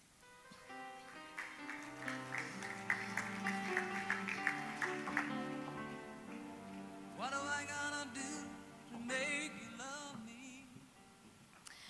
I wasn't planning on crying, Sakina. Now you've done it with that intro, so thanks for that. It really is very special to be here this morning, and I was going to do a slightly longer speech, but for the sake of others who are coming up, I'm going to cut it slightly shorter and just cut to the chase. Dinesh called me in the week and said, won't you please speak about your and UB's shared love for books? And what came to mind immediately were those wonderful social media posts of his, and I'm sure you know the ones. His favorite haunts, foamy cappuccino in hand, the sun streaming over the pages of a book that he was poring over. Those posts became so important to us. They weren't merely an indulgent peek into Eusebius's lifestyle, his middle-class lifestyle, I might add. They were an invitation to explore his inner literary world, bursting with the ideas of writers whose words and thoughts he dived into, analyzed, digested, critiqued. For those of us whose books were featured, and it was often deeply appreciated in those posts, I might tell you, it was an opportunity at an unexpected and generous endorsement that you knew would drive people to the tills at bookshops and to the libraries. His social media posts and podcasts were also a call for his followers to be deliberate about the act of reading. We were both equally surprised at how often we'd hear people say, "I have no time to read," when what they meant to say was because time was short, they had simply not prioritized the activity of reading over other pursuits. Eusebius's posts firstly spoke about the joy of reading and the infinite pleasure that books gave him. But those posts were also a call to action, exhorting his social media followers to intentionally set aside time to read as a means to expand their worldview. For him, learning did not end at university. Reading was a consistent part of his daily regime. In the way he exercised his body, he constantly exercised his mind. He was trying to convey that not to read is a dangerous thing, especially in a country where people in positions of power regularly use words to mislead, to misrepresent, to confuse, to detract from the truth, and more than ever, to sow hatred and division. One of the most enjoyable projects I ever did with UB was an online show called Cover to Cover, which we co-presented between 2020 and 2021. Our main intention was to have fun with books and authors and just inculcate a culture of reading in the nation that cohered with the hashtags he often used in those social media posts: for the love of reading, for the love of books. Again, UB was highly intentional about his approach to the show. As early as the second episode, we focused on children's literature, as Dinesh would remember. I'll never forget the pics of him propped on that large cushion on the bookstore floor, having a heart-to-heart with young people about the books they loved reading. For him, reading was the gateway for children to access the world of education, subsequently work, and then the quality of life they deserved in this place of inequality and poverty. It was the point at which his love for words and their tools as levers of social justice coalesced. He once wrote in his posts, "One of the deepest joys of being human is reading. That is why it is crucial that the right to education be enjoyed by every single person. Nothing fuels inequality so viciously as unequal access to education, including the injustice of not having an opportunity to learn to read and to have access to affordable and good and relevant reading materials." On Cover to Cover, he was similarly intentional about his guests. He began the show with 3 powerful black women writers telling stories of home. He was concerned that when one walked into a bookstore, it was first the international writers whose works you'd encounter, while local writers would constantly play second fiddle. Eusebius wanted to change that mindset in the publishing and book retail industry. He longed for us as Africans to find our stories, to take pride in them, to write and read them so we could develop a greater sense of self and our history. He wanted us to break our prejudices by penetrating the lives of the marginalized through these encounters. He was also a broad reader of multiple genres who could not be limited. On that show, he interviewed African-American young adult writers and the Irish winner of the Booker. He explored Afrikaans poetry alongside local politics and playwriting, producing a smorgasbord for the reader out there because he understood that the world is a huge place that is home to a multitude of stories of humanity, and we have a duty to bear witness to the stories of all communities around us, to their suffering and their triumphs as captured in the written word. This was the subject of many of our late-night conversations as mutual insomniacs, how in this short length of time we spend on earth, and his was particularly short, we absorb all the storytelling we can from sources close to us and those whose lives we will never encounter personally except through a book. He loved the kaleidoscope of possibility that existed in that one could sit here on the tail end of Africa and yet travel so far into the relationships and dilemmas, the mysterious lives of others continents away, experience their geographies, glean some sense of how all of humanity is connected, how our strivings and difficulties are essentially the same, although they may take different forms.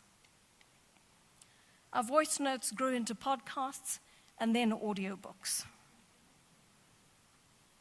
I'm profoundly sorry that he never got to produce the next book that he was thinking about. Thankfully, he has produced 3 books on racism and politics that are still widely available, and his free-form writing abounds everywhere on social media, while his commentary continues to live on news sites and endures in the form of his podcasts. His words have guaranteed his immortality. Yet we grapple with the reality that one of our greatest book exponents has now left us, although his call to action remains.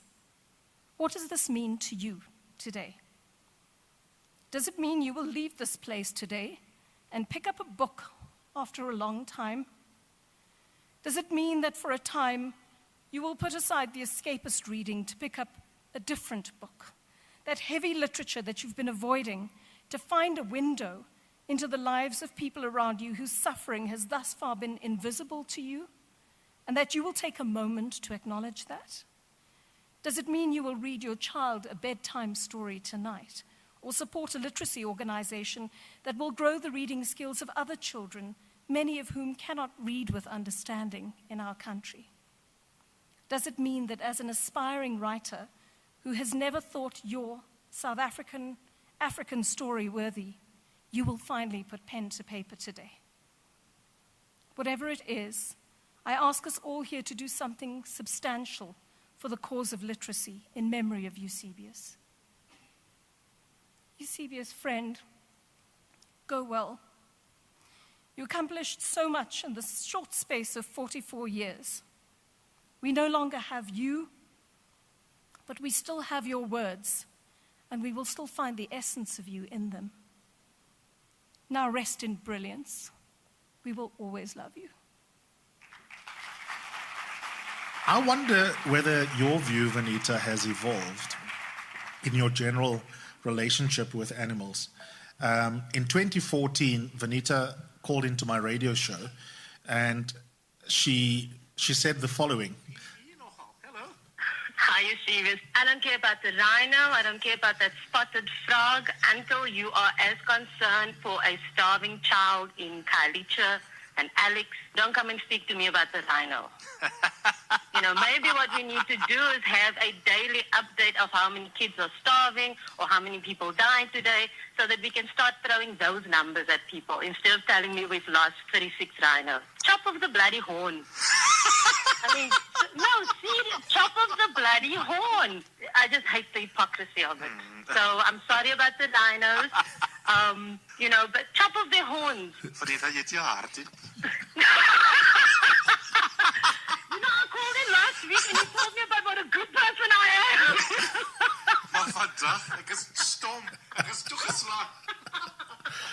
So I'm interested in how our views evolve, right? So beyond Sheba, but Sheba is a useful sort of entryway into this conversation.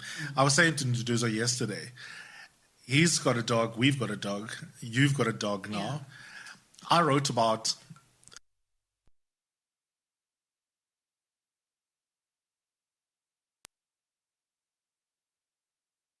adjacent white people.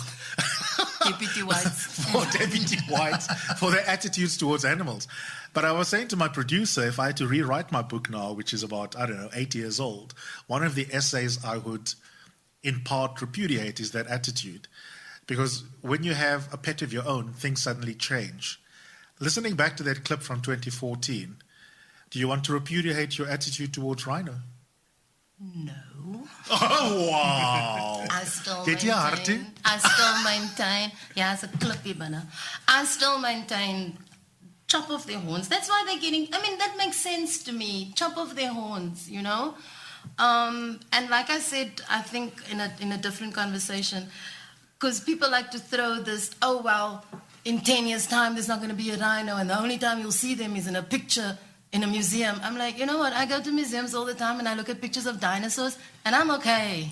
Honestly, I'm okay. I don't miss the dinosaurs at all. All right, good afternoon, ladies and gentlemen.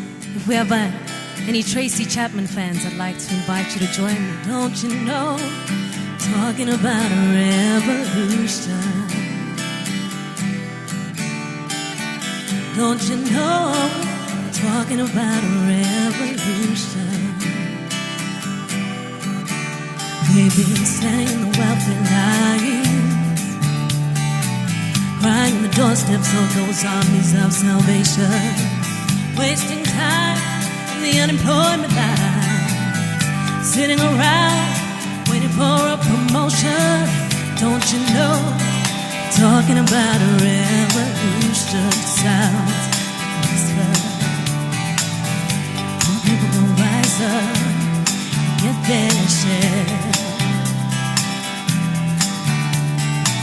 Poor people gonna rise up and take what's theirs. Don't you know you better run, run, run, run, run, run, run, run, run, run, run, run, yeah. Don't you know you better run, run, run, run, run, run, run, run, run, run, run, run, yeah.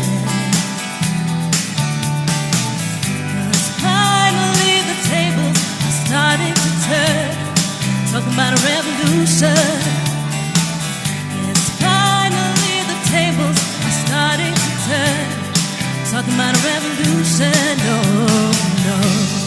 Talking about a revolution. I've been standing in the welfare lines, crying on the doorsteps of those armies of salvation, wasting time in the unemployment line, sitting around waiting for a promotion. Don't you know, talking about a revolution sounds like a whisper. And finally the tables are starting to turn.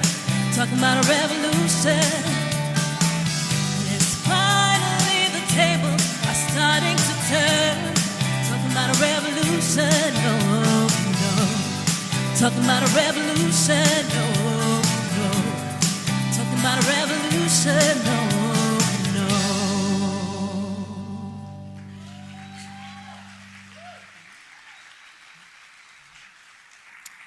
Thank you so much, Lila. That was beautiful.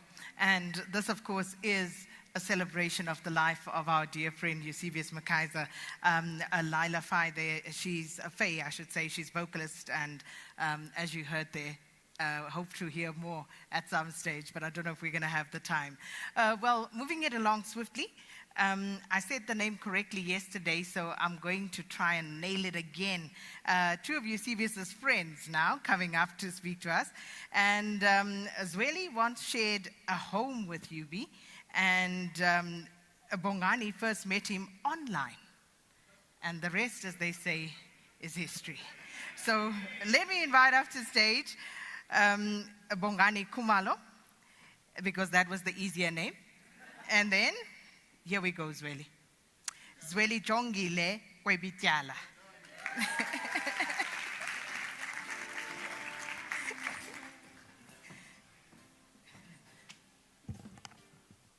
Well, good afternoon, everyone.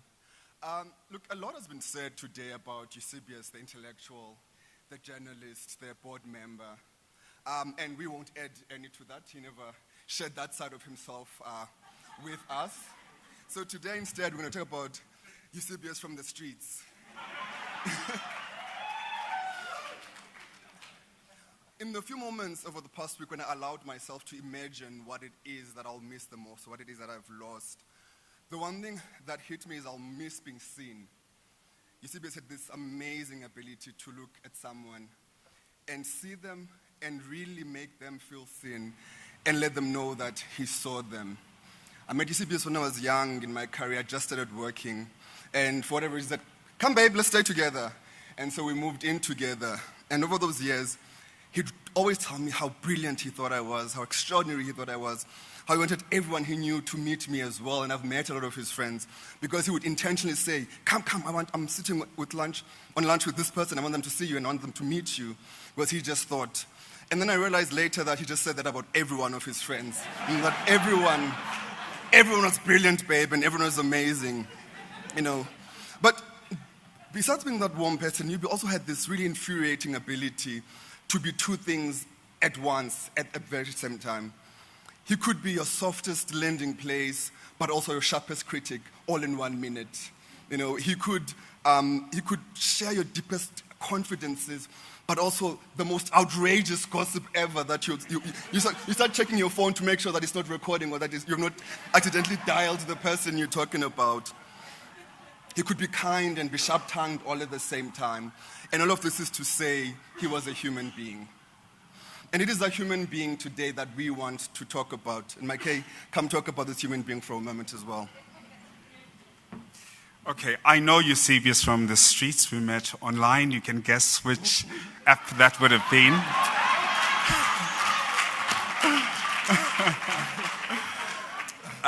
By the standards of the street, Papa, Eusebius was no oil painting. However, he could charm the pens of any organism walking on 2 feet. And this is evidenced by the number of self-identifying heterosexual men who called in on radio stations to talk about their person. And they'd go as far as saying that their wives and their girlfriends came running to them to say, your person is no more. He made it into people's bedrooms by the sound of his voice and his greatest charm. And these people were charmed into current affairs, matters that they had no interest in. But trust Eusebius to charm your pants off. A WhatsApp group I belonged to at some stage said something unnecessary and unflattering about Eusebius. And what was said got to him. And he called me and said, Bongani, I'm very disappointed that you were part of this conversation. However, you didn't bother to let me know what was said about me by people he had considered friends. To me, that revealed the humanity in Eusebius. He's a human being too. It revealed his vulnerability. But when you're caught gossiping, you then start to introspect. And I thought to myself, was I party to an injustice? Should I keep... Was my silence a good decision on this? However, in a drunken stupor one day, I said to him, now, Choms, tell me, of all these people that you've introduced me to, should I get to know them well? Now do I tell them the things you told me about them? And I look around the room and I've met some really incredible people. So when all else fails, I'm writing my tell-all book about each and every one of you, and it's going to sell more than 5,000 copies. That's a bestseller mark in South Africa. 9 years ago, we get introduced to Nduduzo. Mama, I was the smartest, the most handsome person to come out of Mufullo South until Nduduzo came along. And we had a beautiful evening. It prepared the most scrumptious meal. And the conversation degenerated into current affairs. And I held a very strong view about a particular matter. And in absolute disgust, he turned to me and said, Bongani, that demonstrates the laziness of your reading. There is so much that has been written on the subject. You've just been too lazy to familiarize yourself with that. And the standard at which he held politicians and anybody else who held public office, he expected the same from his friends. And true to form, the following day he had a long list of journalists I should avoid, journalists I should read, even nursing a hangover on a Sunday, and articles I should have read for me to have an informed opinion on the matter. The last conversation we had, it was to celebrate his birthday, and he asked me, where's your partner? I said, well, he's at home. We had an argument, the burden of being in a long-term relationship as a gay man. And he turned to me and said, actually, Bongani, that is something we need to talk about. We post the most gorgeous photographs about how love lives here, and we seldom talk about the challenges we have in our relationships. And he said, let's have brunch at Tasha's. Had we had that brunch, we'd have talked about how much of a gift we have been to society, our families, and all those around us. But ultimately, we would have gotten to the point of how abysmal we can be in showing love and affection to people who have seen us at our bare, at our most vulnerable, and how important it is to remind ourselves of that. And I would have walked away from that brunch with ways to show my husband how much I love and care for him. And by God, I missed that brunch. I close. There are lots of stories we could tell, especially Bongani and I, about Eusebius, because we spent quite a lot of time eating, the three of us. But I close perhaps with the last meal we did have with him, which was at his birthday party just over a month ago now. In that one, he said, ladies, today I want to have a small party and not a big one. And he invited a few of us there. And we shared a meal. And he did something that I thought was so amazing. Again, talking to the story I shared earlier about him seeing people. He said, I want to go around the table, and there were about 8 of us, and said, if you will indulge me, ladies, I'll go around the table telling each of you why I love you. And he did for about 10 minutes go around the table to each of us saying why he loved us, specifically why he loved us. And about me, and because he saw me, he said, you know, Zweli, a lot of people call you emotionally inept because you never actually share an emotion. Except you're the most emotionally mature person I know and have ever met, because you actually speak your emotions, because you will say, I am angry, I am in love, I am happy, in this voice. And now we'll say in closing, I am sad.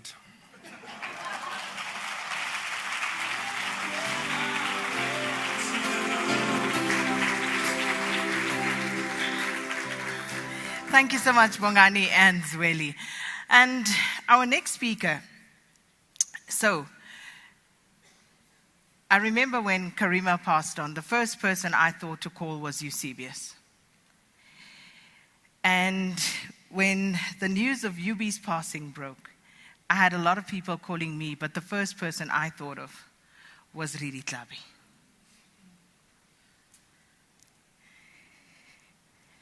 So, Ribi. Let's go to the lines. Muzuki C, hello. Yusebius, how are you? I'm good. How are you? I'm good. Santana zolle tanden lang staan, je tanden lang gewoon zo. Kan je zien in vloeg, je vloeg aan de 702. Goed, wa. Kan ik zeggen, Batambil. How are you? I'm good. That's great. Thanks for your good work. Thank you. We're going to miss you. You are part of my daily program.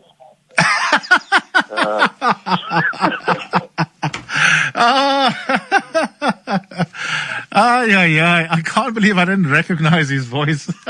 Yes, my big boy. Are you all right? I'm good. I'm just wondering, oh my God, my Xhosa is so swak. Ek kan nie eens vertaal wat nou gesê word nie. Almal gaan nou weet, ek kan nie eintlik reg praat nie. For those who are wondering, this is my dad who's calling in, who is fully fluent in Xhosa. Okay, Yubi. Ons het jou show baie geniet. Ons gaan dit baie mis. Play humble. Ek is baie trots op jou dat jou voete plat op die aarde hou. Ek het baie geleer van jou show af. Dat is baie educational. En met die lockdown het jou show 'n groot rol gespeel in my lewe. Ek het basies 'n daaglikse routine gehad. Luister na jou show. Na 12 uur begin ek te gym. Vat ek 'n uur break, daarna begin ek te kook. So alles van die beste vorentoe met die nuwe rigting waar jy gaan inslaan. En baie lief vir jou, hoor. Ek waardeer dit. Een vraag. Yes. Wanneer mense nonsens praat van my op Facebook, hoe reageer jy? Man, dit laat ou se bloeddruk opgaan. Maar dis maar nou deel van dit. En soos die een bel het vroeër ingekol het vanoggend om te sê dat daar's maar mense wat dit haat en daar's mense wat jou show like. So ja, dat kom met die territory. Ja.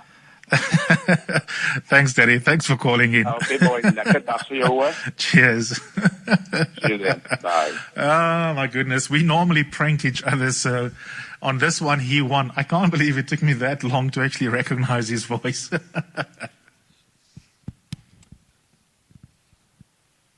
Good afternoon, everyone. Bongani and Zweli, let me just thank you for just a moment of levity as you made your very heartfelt delivery. But also Sakina, for your tender steering of this event, your composure, even as I know that there's turmoil inside your own heart. I think I want to highlight that because it reminds me that perhaps at these moments of such unspeakable grief, the right thing to do is to be with people who love the person that you are mourning. Because in the last 2 hours, I have felt edified. I have felt that in our collective grief, I am also seen and I'm with you. And perhaps the last week of isolation was necessary to be in silence, to be reflective. But this too has been healing to be with all of you. So thank you.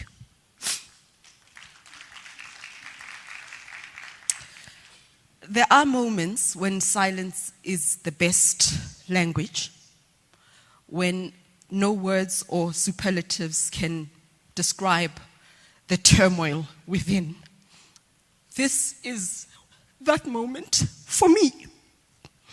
I am completely unmoored by Eusebius' passing. We've all lost people. It's not the first time that we have gathered at events like these, but it hits differently. And it is one of those moments where I wake up in the middle of the night and I think, what am I going to do? But I know I'm not the only one. And I know that in this front row, what I feel is magnified and felt 100 times as much. I had planned to share some special moments of our friendship, but have now decided in a moment of fragility that going down that route would just be opening an avenue to the most chaotic descent into grief. So I will just say a few safe things. The first thing that I want to say was that Eusebius built friendships that were rooted in respect. He didn't respect our bullshit. No. He respected our agency as people in his life. That when there are conversations that required his counsel, he was there with it, but ultimately he trusted that you are your own person, you've got agency, and you can make your own decisions. And I think that is important.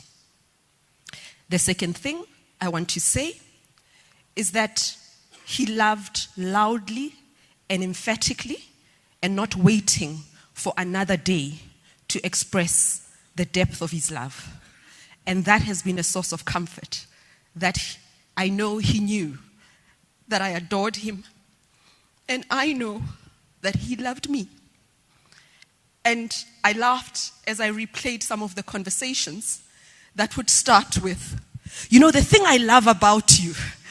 How do you start a conversation like that with somebody who is a close friend and you speak so regularly? So there'll be that whole preamble about what he loved about me. And I know that he did exactly the same thing to you.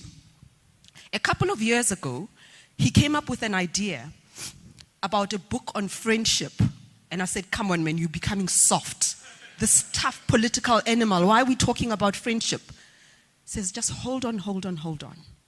A really deep, clinical look at what it means to gravitate towards certain people and how you hold each other or don't hold each other in moments where there is a divergence in beliefs, in ideology, in moral standing.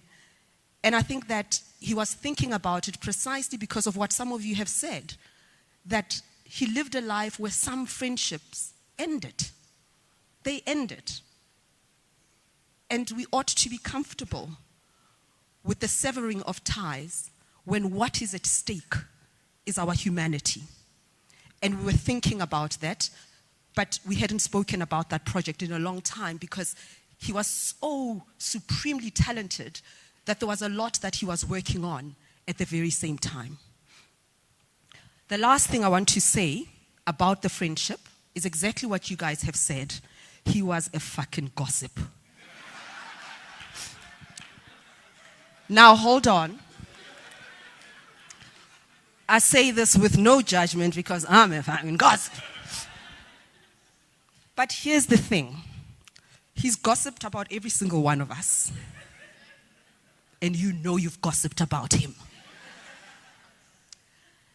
But the gossip also had respect because he would articulate the person's strong points while gossiping about you. And there were some friendships that I had with people he couldn't stand. And he had friendships with people I have no opinion on. And then he would call and ask for coffee. I said, no, I'm meeting that person. You and that chomi of yours, bye-bye. But he understood that we have attributes that attract us to certain people and attributes that repel us from certain people. But even in that space, we can come together in a place of love and tenderness. About the gossip, it was not gossip that was meant to destroy. And I know that from personal experience. Eusebius has sat through many gossip sessions about me, which he probably led at some point.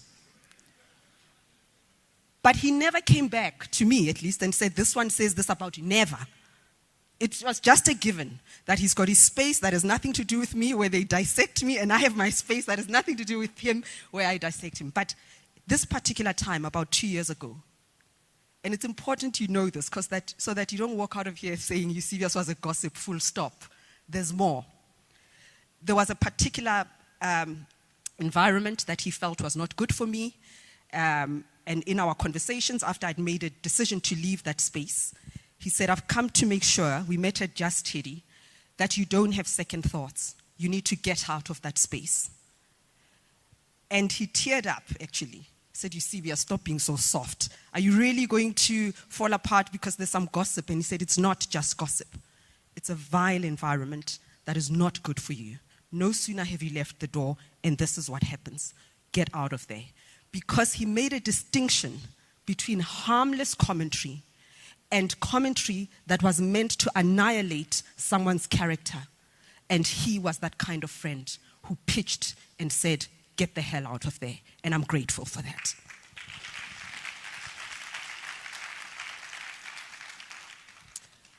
That's the friendship. Perhaps there's a reason why this grief feels so intractable and insurmountable. And the reason, I think, is not just the personal loss. It's not just losing someone whose life, whose very presence was a reflection of the story of my life. And so with his physical, evacuation from this earth, it feels to me that pieces of my chapter are just falling apart. I think the reason some of us feel that way is because we recognize that even as some found his opinions intolerable for whatever reason, or described him as arrogant, he also said that about himself, so really not breaking news there, is that even in that contestation, his detractors recognize his genius. His detractors know that he was a necessary force in our society. And if we are to think about that interface of journalism and democracy, we cannot deny the fact that Eusebius's voice was so pivotal to our democratic edifice.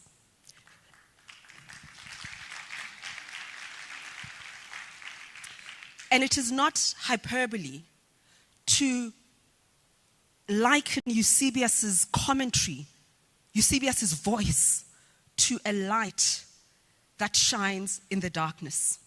He was an intellectual lodestar, as so many of you have said. But here's what I want you to think about. You don't have to agree with it. Is that our talent gives us some foundations. Our passion informs the choices that we make. But it's not enough. And Eusebius believed it's not enough. Often when he gossiped, he would say, that one is bright, but he doesn't do the work. So what does that mean? It means we are duty-bound if we think we have something to share with the world. We are duty-bound to do the work. Not to arrive at agreement, but to at least show some fidelity to inquiry, to facts, to truth, to contestation, to points of views, so that when we arrive at a particular point, we have done the work. He had huge respect for that effort. And so it problematizes the accusation that he was arrogant, because if he were arrogant, I think he'd just wake up in the morning and do the brilliant thing that he did, that Makudu and Vugani have spoken about. He could have just done it. And he probably would have produced brilliant podcasts without lifting a finger. But to be so supremely talented and still take the time to do the work shows respect for us as his audience. And it is a lesson for those of us who still believe we have something to contribute in our life as journalists. Just because I think it's not enough. Let me do the work that feeds or contradicts or shapes this thing that I believe. On the professional side, what set Eusebius apart?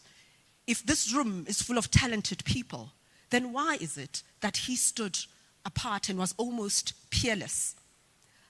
I think it is also because he took a stand. He took a stand. Journalists get accused all the time of having an agenda.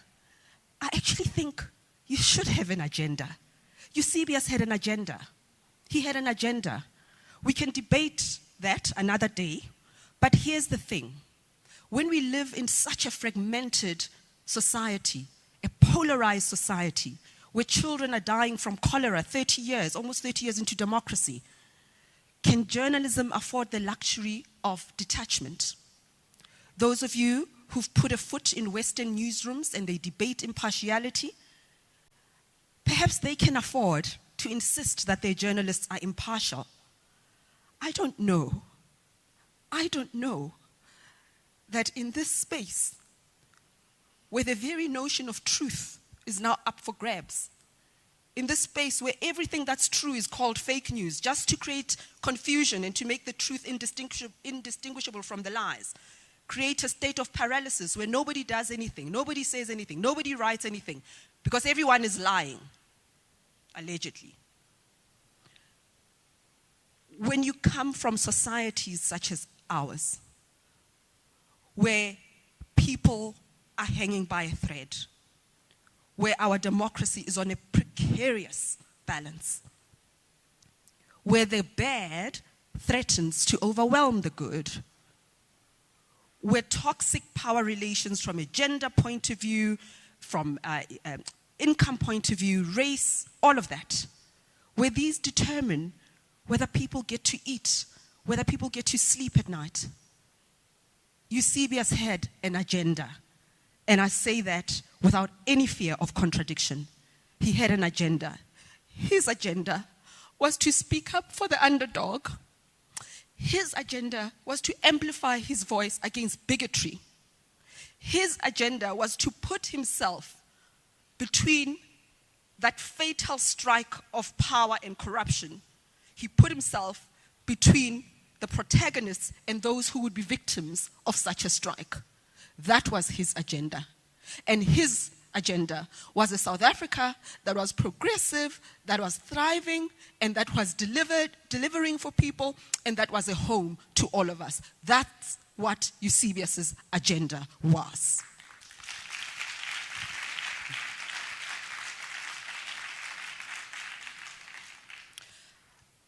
I would never diminish Eusebius's stature by engaging with anti-vax trolls. He would say, don't feed the trolls, Chomi. Ooh, Jeso Mnyama. Where did he learn that thing? Hi, Nduduzo, you've got a lot to answer for. What? Everything Jeso Mnyama. Now listen to me very carefully. I say this with all the sagacity I can muster. I am not speaking to anti-vaxxers. There's no point. I am talking to people who hung on Eusebius's every word. Those Uber drivers, those here amongst us who listened to Eusebius's take on issues before we formulated our own positions. Those people who were hesitant and scared, because we are allowed to be scared. Those people who thought, I want to take the vaccine, but I'm scared. And they listened to Eusebius and they saw him take the jab. And they went out to get it. I'm talking to you because you may be feeling a little tender this afternoon. Eusebius was diagnosed with epilepsy in 2008. 2008. When we say he died suddenly, there's a context. It means he was fine that morning. He went about his business. He was tweeting, he was talking, he was working. That event that has created this tectonic shifts in our lives, that was sudden. But he has been living with epilepsy since 2008. There were moments of hospitalization that he didn't share. Nduduzo stepped up to the plate and just handled it all with so much grace and generosity. But Eusebius too, he was stoic in those moments. He took them all with equanimity. Just because he didn't tweet, I'm in hospital, just because he didn't tweet about it doesn't mean it didn't happen. It's important you know this. He bore this illness with courage and fortitude, but he kept it away from you because he wanted you to treat him as an equal, to come to him with all that robust energy and engage him without feeling sorry for him.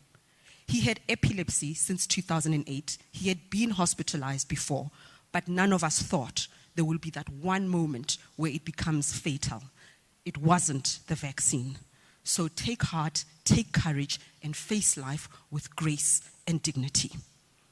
Lastly,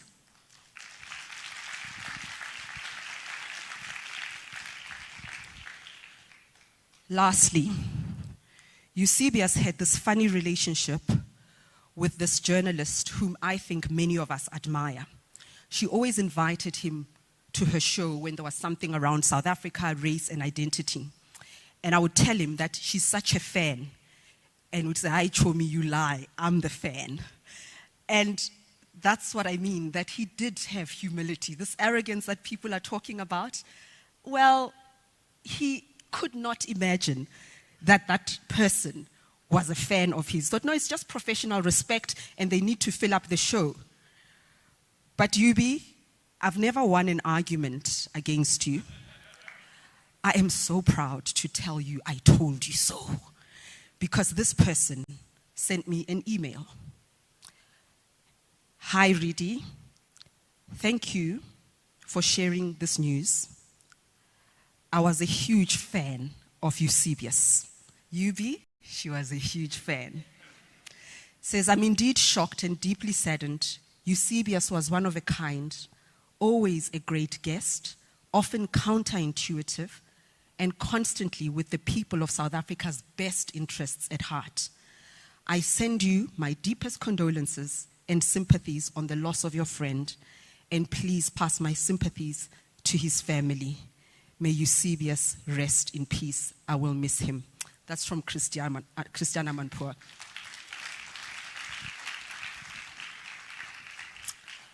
Yubi, go well, my brother, my friend, gossiper in chief, the one who opened his big arms and ample shoulders to hold me, to gather me, to celebrate me. When I come up for air, I will have the grace to feel blessed that life had chosen me and your friends to call you a friend. It is not a gift that I will take for granted. I thank you from the bottom of my heart. I thank the family for sharing him with us. For whatever it is you instilled in him, this country, this world has been so enriched by his presence here. Duduzo, he worried about you. He worried about these episodes when he landed in hospital. And we spoke about how that is how you do love. That love has messy chapters. And for him, the health part was the messy chapter. What an incredible, incredible achievement to love so cleanly, so perfectly, so effortlessly. How you rose to the occasion at the most challenging moments. But here's where I think, when you think back on your life with Eusebius, that you pat yourself on the shoulder because you found that tenderness. You made him want to wake up in the morning. You made him want to celebrate life. And he walked with his shoulders a little higher and his head held a little higher because of you. So thank you.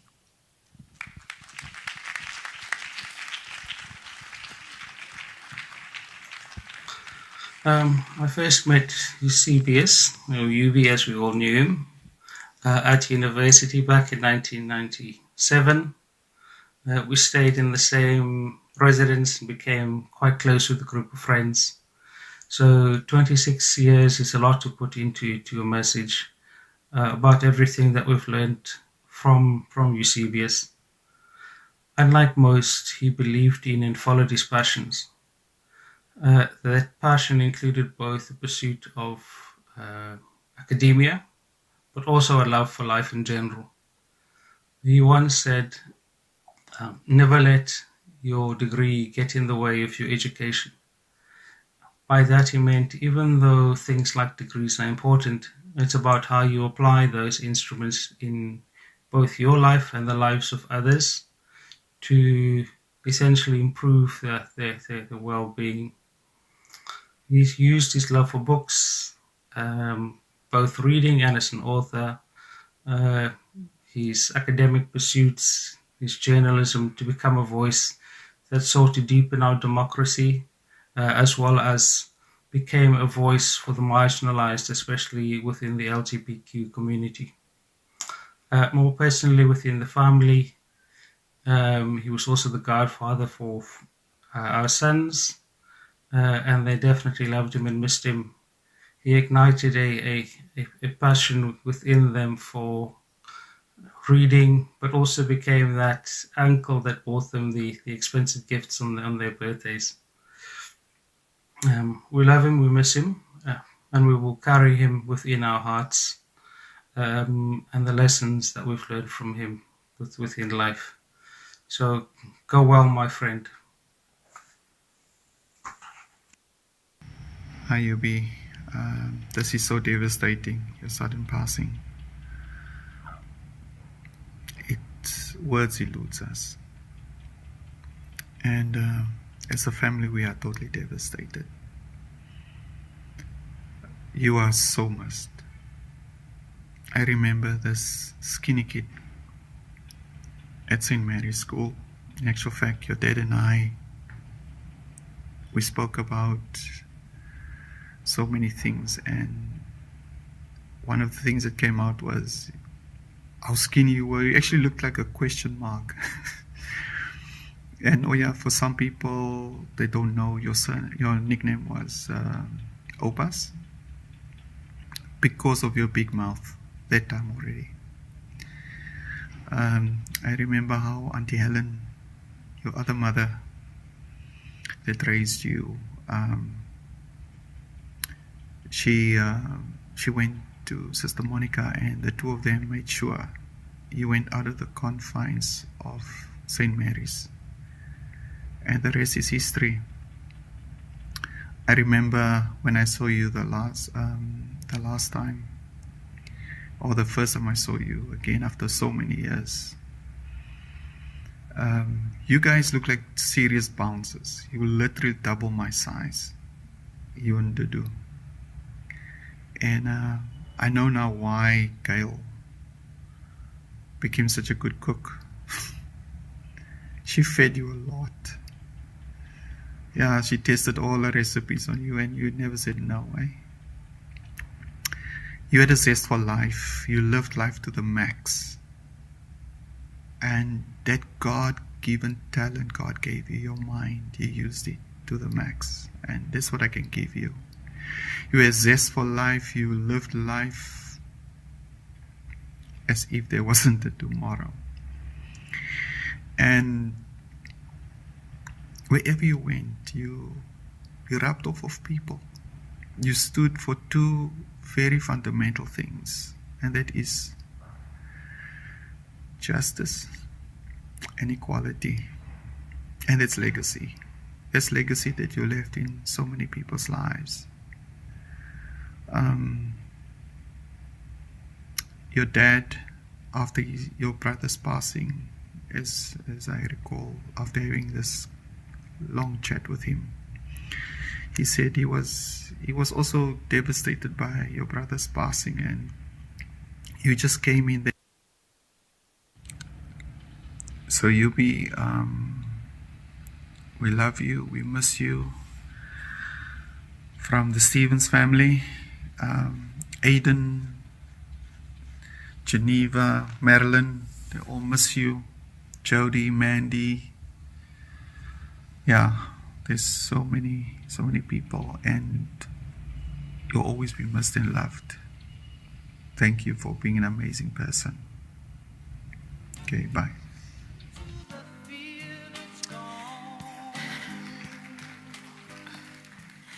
That last message was from the Stevens family, which is Yubi's mother's side of the family. And before that, there was a message from Lindsay Martins, who's a childhood friend of Yubi's.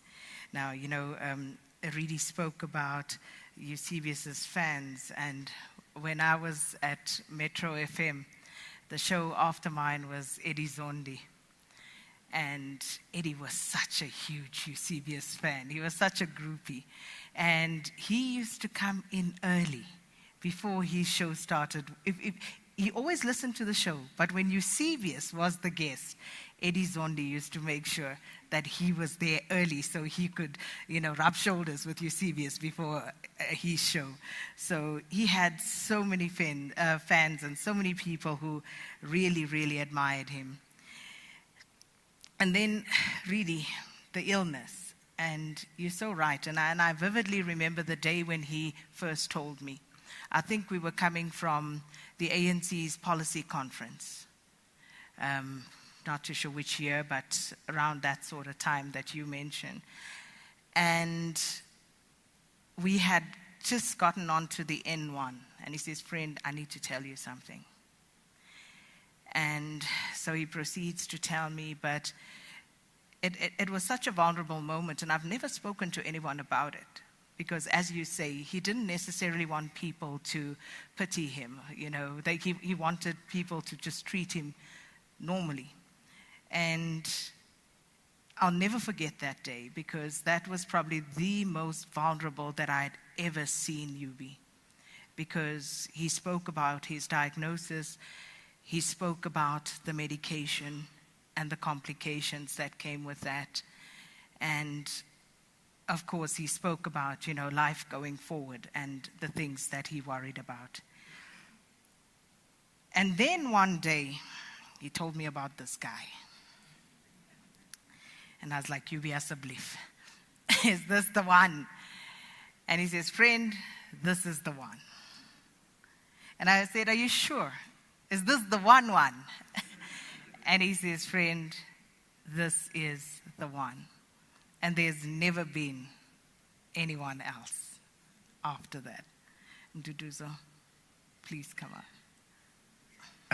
James on the line. I'm now no longer sure whether people who are calling in are where they're pretending to be, but let me nevertheless say, because this is what's written in front of me. How's it, James? Hello. Hello. Hello. This is the police. I'd like to report. I'd like to follow up on a case that I opened up 6 years ago about a stolen heart. How are you, man? I'm good. Jeez, what is there to say? Jeez. And now at least I'm not the one laughing, huh? It's you. I know. But anyway, I think the best I could say is, again, also thank you. I think the outpouring love from everybody over the past 3 hours and actually the past 6 to 10 years you've been on radio. You better tell people you are, James. Hi. I'm the Jizzle. So this is my boyfriend. I'm the Jizzle from Sandown, not from Rosebank anymore. Yeah. It's your turn to tell the story. You may as well take a minute. Tell people how we actually met. Why you want to put me on the line? Like He's very shy, by the way, or pretends to be. But it's a good story. It just completes the circle of the last 3 hours. No, it does, actually. So I used to be like the Jizzle from Rosebank. We used to call in. When I was doing Power Talk. And long story short, we cyber-stalked each other. And I came over one Sunday and never left. Quite literally. Quite literally. Yeah. But I think there's nothing more to add except like when you get home, I'll probably have something special for you for lunch. Thanks. And I think you'll be amazing. And at least Agba will have you for the whole day. Thanks, next week. Thanks. Thank you so much. Thanks for calling in. Beautiful, beautiful, beautiful. Appreciate it. And thanks to the producers who've set this all up. My dad calling in and also my boyfriend. Yeah, he used to be a regular caller when I was at Power FM on Power Talk. And I just thought, who's this guy? Coconut. Must be middle class. I like middle class people. Unlike Karima. And I went to check him out on Twitter. Liked what I see. Then I stalked him. And then one day he said, I'm in Sandton. You say you're in Sandton. I said, cool, come over. He came over.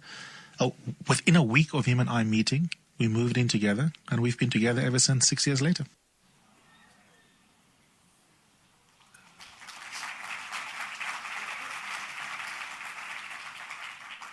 So I think between myself and Zweli, it looks like he likes picking up strays, huh? So what I'd like to do is just to begin by honoring him with a poem from one of his friends, Togo Madonko. And if anybody knows Eusebius, in as much as he loved reading, he found nothing more cornier than poetry. So please bear with me. So it's titled Heart. It stopped. Last breath, last laugh, last selfie, last tweet, last thought, last. The world went silent. Old memories flood in of red wine. Fights over Biko letters of loved unsaved. You checked on me when I couldn't. Told me I'm heartful when I felt heartless. Did a series on mental health with no judgment. You included me. Darling, heart, you said, knowing I'll never have learned to play chess. How patient a teacher you were, how hopeless a student I was. But you called me one of your smartest friends. You'd laugh at me now, sitting here turning my heart inside out, wishing for one more coffee date, one more argument, one more book recommendation, one more hello, darling. And that's hard. So I'll try not take up too much time, as he tells you. So it's not that I'm shy.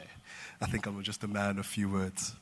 And as one of his actually good friends, who's actually my good friend now, was saying when he was asking me this morning, have I prepared my speech, and I showed him my bullet points, he was like, oh my God, you're just so corporate.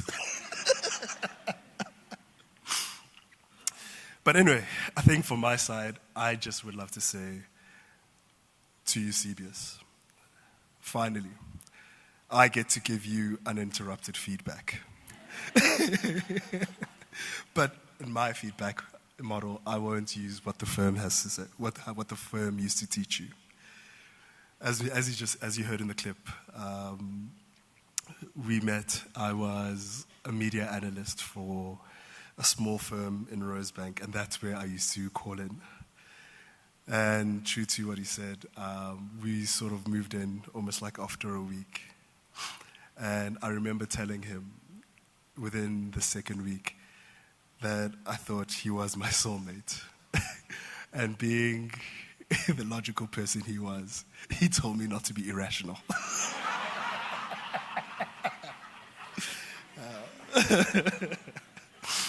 That being said, I remember our first year as well. It was one filled with many ups and many downs. And where we used to fight with one fight I remember where he took a photo of me. And I remember, just also as a caveat, it was December. It was like 35 degrees and I was reading, but I made the poor mistake of falling asleep while reading Baldwin.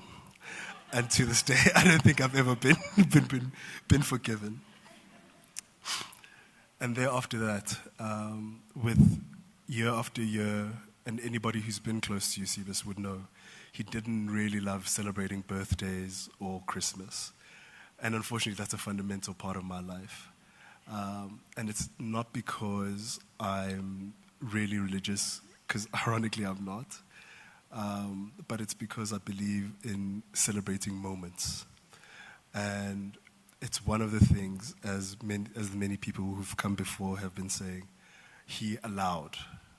And in him allowing it, I think what it did was open himself up.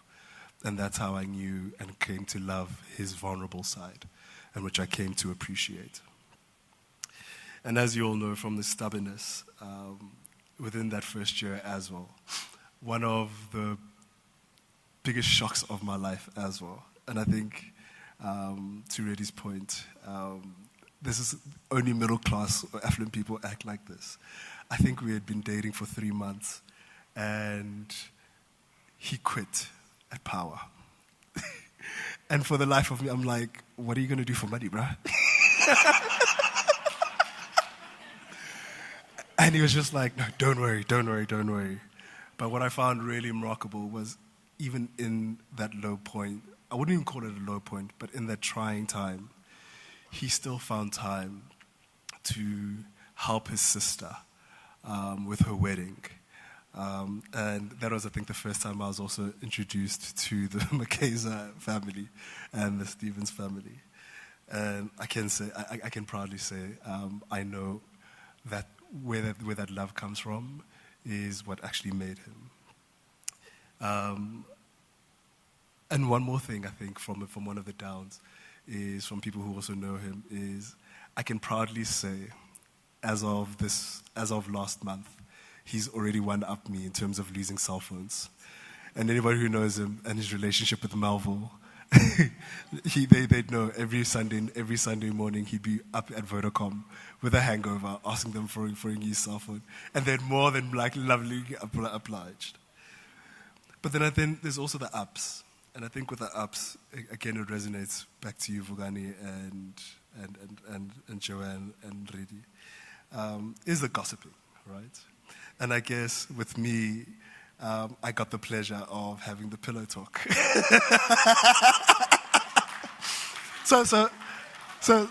But I think you can rest assured, as you mentioned, I'm not the kind of person to spread the word. Even though I also have access to his DMs now.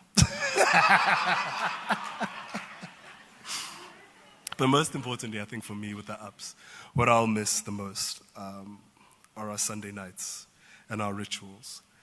As spontaneous of a person as he was, I always knew he always wanted, even if after visiting my family on a Sunday, he'd always want to rush home to watch Date My Family or Idols. Or and we had Jola 99. It was literally a marathon. And if I hadn't cooked, it would be followed by Uber eating, many desserts. And as anybody who knows closer will tell you, he'd always have the excuse, diets start on a Monday. So I'll miss those. I'll miss his cheesy music. 80s, love of 80s music. And I think, most importantly, and I think what I'll miss is knowing I had somebody who loved fully, who gave of himself fully. And I think that's where one of his greatest sayings in terms of authenticity comes from. And I think he could spot an inauthentic person a mile away. I mean, thinking about some of the people he'd skinner about in the media, it was literally about that. He would literally always say, as a caveated by how brilliant they were, was how they are not literally giving of themselves. And that is the reason why their ratings are so low.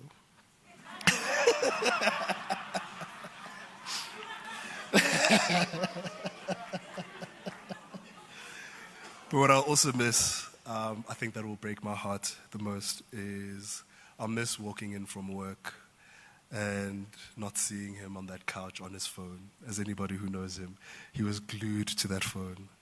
I'll miss his voice notes. I'll miss him walking around the house recording voice notes for somebody else. And most importantly, I think I'll miss that hello babe, because I think the one time, anytime I knew he was either angry or irritated with me, I would always hear my name, Nduduzo. But 90% of the time, I was always babe. And within that, I'd like to just close off by thanking not only his friends, everybody here, his family, his mentees, Oliver especially, and his supporters, because as Reddy says, he doesn't like the word fans. And everybody who used to work and who used to, with the restaurants we used to frequent, from his mayoral title at Tasha's to Naked, Just Teddy's, Fat Zebras, and Poppies, obviously. And what I want to do is just make a short promise to him. I promise to always be my authentic self, to try to live as fully and love as honestly as you do. I promise to continue reading books, including the New York Times and Times Live subscriptions. I'll continue doing right by you and immortalizing you and never forgetting you. But most importantly, I promise to never accept mediocrity, because that is who you were.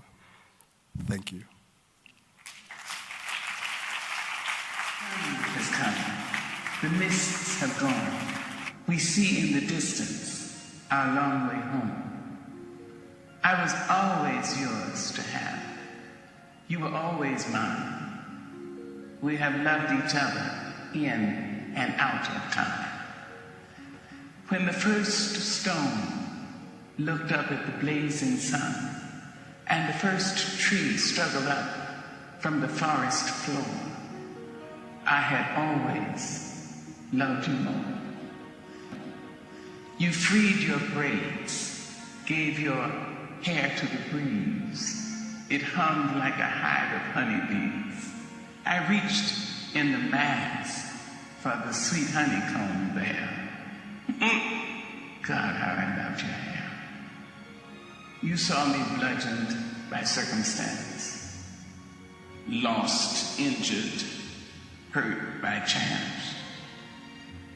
I screamed to the heavens, loudly screamed, trying to change our nightmares into dreams. The sun has come.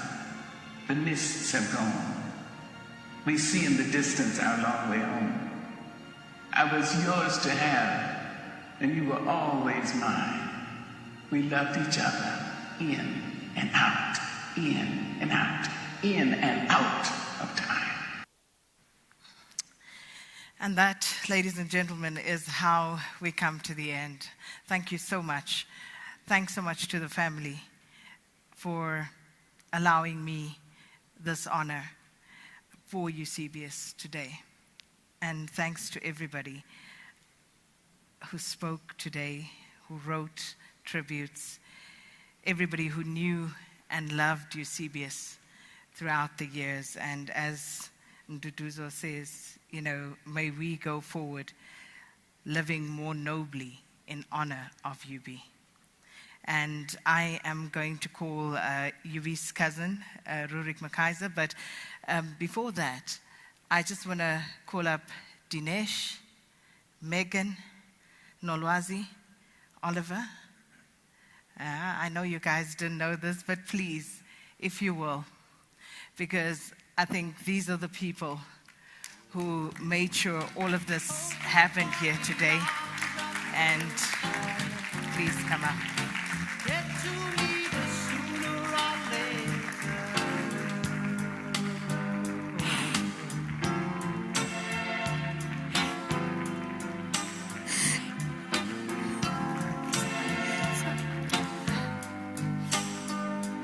And I just want to say thank you to everybody because made it. I told you the tears are loose, but I made it. Thank you so much. And Rurik will do the vote of thanks on behalf of the family. And can I just ask that at the end of this, that we just allow the family and the people in the first 3 rows to exit first. Thank you so much for your indulgence today.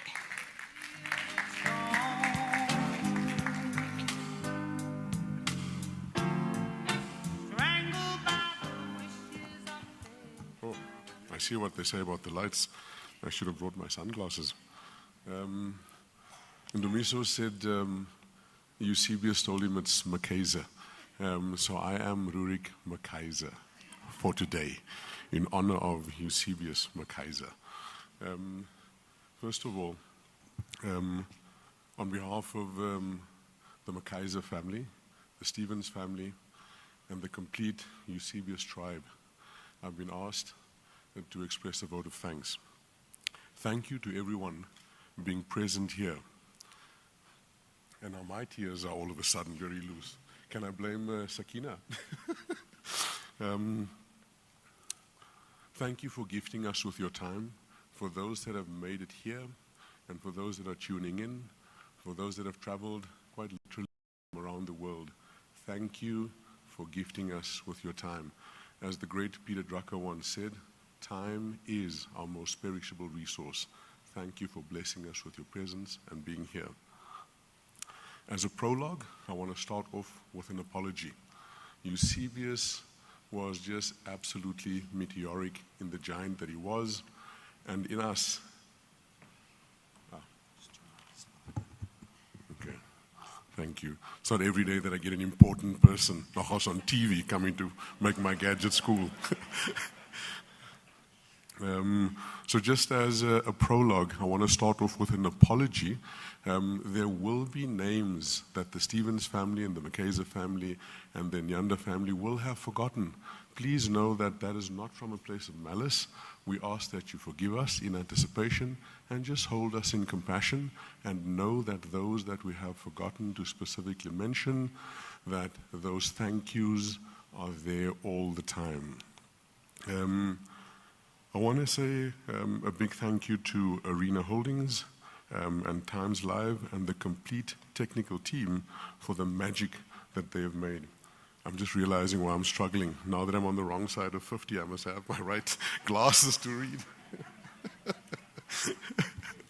And my mom said to me when I used to laugh at her, "Jou tyd gaan kom." So Arena Holdings and Times Live, thank you very much for all of your beautiful support. Thank you for your technical support. Thank you for hosting us. And thank you for your tech team and them making all of the magic. Makudu and Pule, thank you. If we've missed out anybody in that team, please, Pule and Makudu, if you can please express our gratitude. The AFBOB team, thank you ever so much for the way you've been holding the family. We really do appreciate that. Sakina, thank you. Thank you for your magic.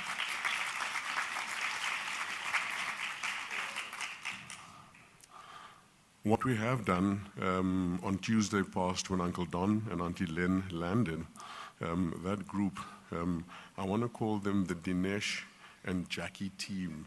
I was going to call them up, but Sakina, you're a mind reader. You got them here. I want to specifically mention that group by name. Dinesh, Jackie, Bongani, Rwandile, Megan. Megan said to me, only a granny said Megan. So Megan, Nolwazi, Sandra, not Sandra, Tsidiso, Zweli, Jabu, Uncle Don, Auntie Len, thank you for the way that you could allow us to hold space on Thursday evening for coming up with two fundamental principles. The one is, what is it that Eusebius would have wanted, and how do we honor him? And everything that has happened here today under the beautiful leadership of Dinesh was around honoring those two principles. What would Eusebius want, and how do we honor him? Nolwazi and Bontle, thank you for the special magic that you have brought to Eusebius's life. How do I say thank you to Karima? I think that beautiful cartoon said it all when she has received him to wherever they are now. Karima, thank you for being Eusebius's bestie, and thank you for being his bestie again. A special thank you to Eusebius's family, and it's a big family. Thank you so much for molding that beautiful, amazing man for who he was, for who he is, and for who he will forever be. Thank you for the solid foundation. Uncle Don, Auntie Len, Auntie Mac, Auntie Helen, thank you for the solid foundation that you've built in that amazing, beautiful man.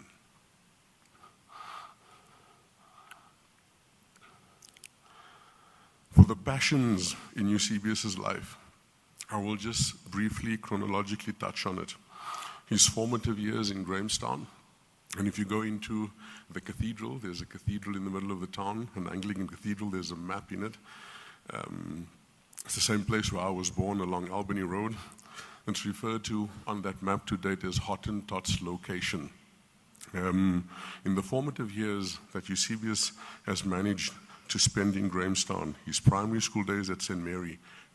Mary's, thank you to all of those special people that played an amazing role in his life in helping to manifest the magical Eusebius. Thank you to the people of Graham College. We appreciate what you have gifted him with. His Rhodes family, thank you for that. A little special note there, I only noticed Eusebius post-matric when he was at Rhodes, because we're 10 years apart. And if you can imagine, if I'm 20 years old, I'm not really going to waste my time with a 10-year-old, right? And Uncle Don came to me at one of the festivals and said to me, Rurik, jy moet 'n bietjie connect met Yubi. Julle twee gaan mekaar like, man. Hy's lekker skerp soos jy. So thank you for that, Uncle Don. We found each other, and our first intense conversation was, as Nick has spoken about how Eusebius's mind worked, we unpacked what it means, or what it is that Eusebius thought Immanuel Kant meant with the Grundnorm. An amazing conversation. His family at Oxford and the Rhodes Scholar Foundation, thank you for the magic that you have made.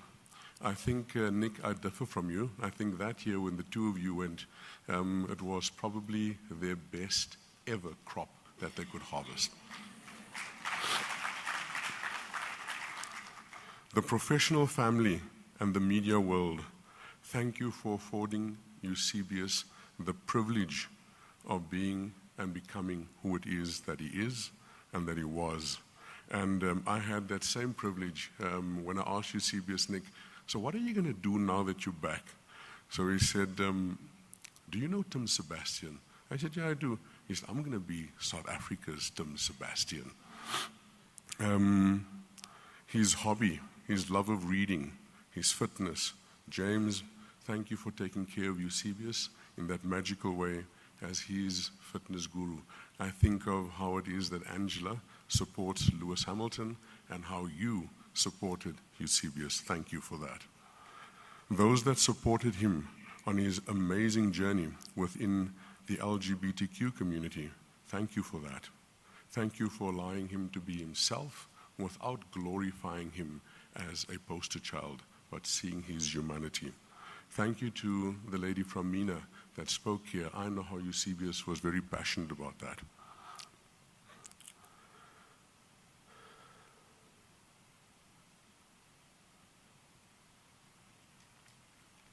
Nduduzo, thank you for the fantastic, beautiful man that you are. I cannot imagine how amazingly brilliant and bright and special you are and had to be to have such an amazing, special, beautiful, bright man. You are in every way a peer to a genius. Thank you for holding him, and thank you for holding his feet to the fire in such a tender, loving way. And thank you for the magic of pillow talk.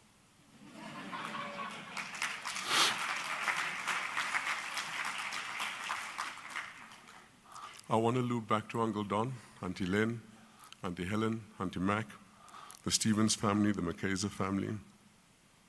Thank you again for your magic. Thank you, thank you, thank you.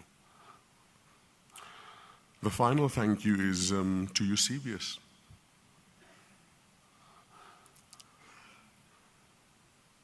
He's done so much. There's so much I want to share. And for some reason, I see the clock has stopped. The clock hasn't even started ticking, but I'm sure I'm over my 5 minutes.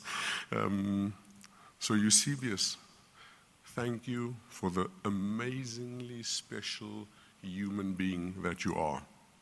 I found this poem, and Nduduzo, you're right. Eusebius is not a poem kind of guy.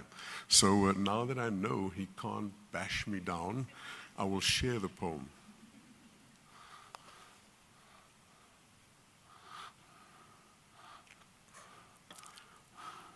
I just need a sip of water, please.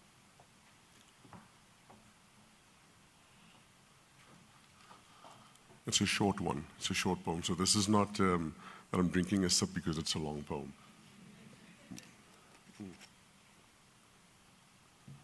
Living a large life. An amazing, beautiful soul left this world today. A gaping hole echoes through all eternity as we mourn your loss. Why, Eusebius McKaiser, did you leave us so suddenly? What you have done in your short life, 1,000 could not collectively do. At primary school, you have been referred to as te verfeind, yet as an ordinary prefect, you made the head boy speech. In days gone by, the young Eusebius McKaiser led the charge for your generation, and you kicked down the door of Model C schools to claim your seat at the table that was forbidden to us for all too long. Your mind made up with crisp clarity that Eusebius McKaiser is here to stay, yet you left us so suddenly. Why? Your brilliance was soon unmasked as genius. You, just being you, necessitated them to relook and reevaluate the monstrous lies of white supremacy. Your presence and the wake of your journey made it safe for more of us that came after you to claim their seat at the table. Eusebius McKaiser was here, so make way for us all to sit at the table. At Rhodes, for whom you did not fall, you danced eloquently and majestically with Ma'at, Temez, and Justitia, and you reminded them what it means to be ek is die goose, with distinctions. Your goose step, so sweet it was that Rhodes himself made you a scholar, and off to Oxford you went, for now you are our very own Don. So now that you are back from Oxford, what will you do? you deliberately stated, "I will be South Africa's Tim Sebastian." This was not true, for you became our very own Eusebius McKaiser, an impeccable master that no one dares debate, that not even Sebastian could eclipse. Your books are studied far and wide, and your analysis makes CR's goons quake. On your way to becoming our very own Eusebius McKaiser, you chose to make the Big Smoke your home, with a short breather at McKinsey for some fun.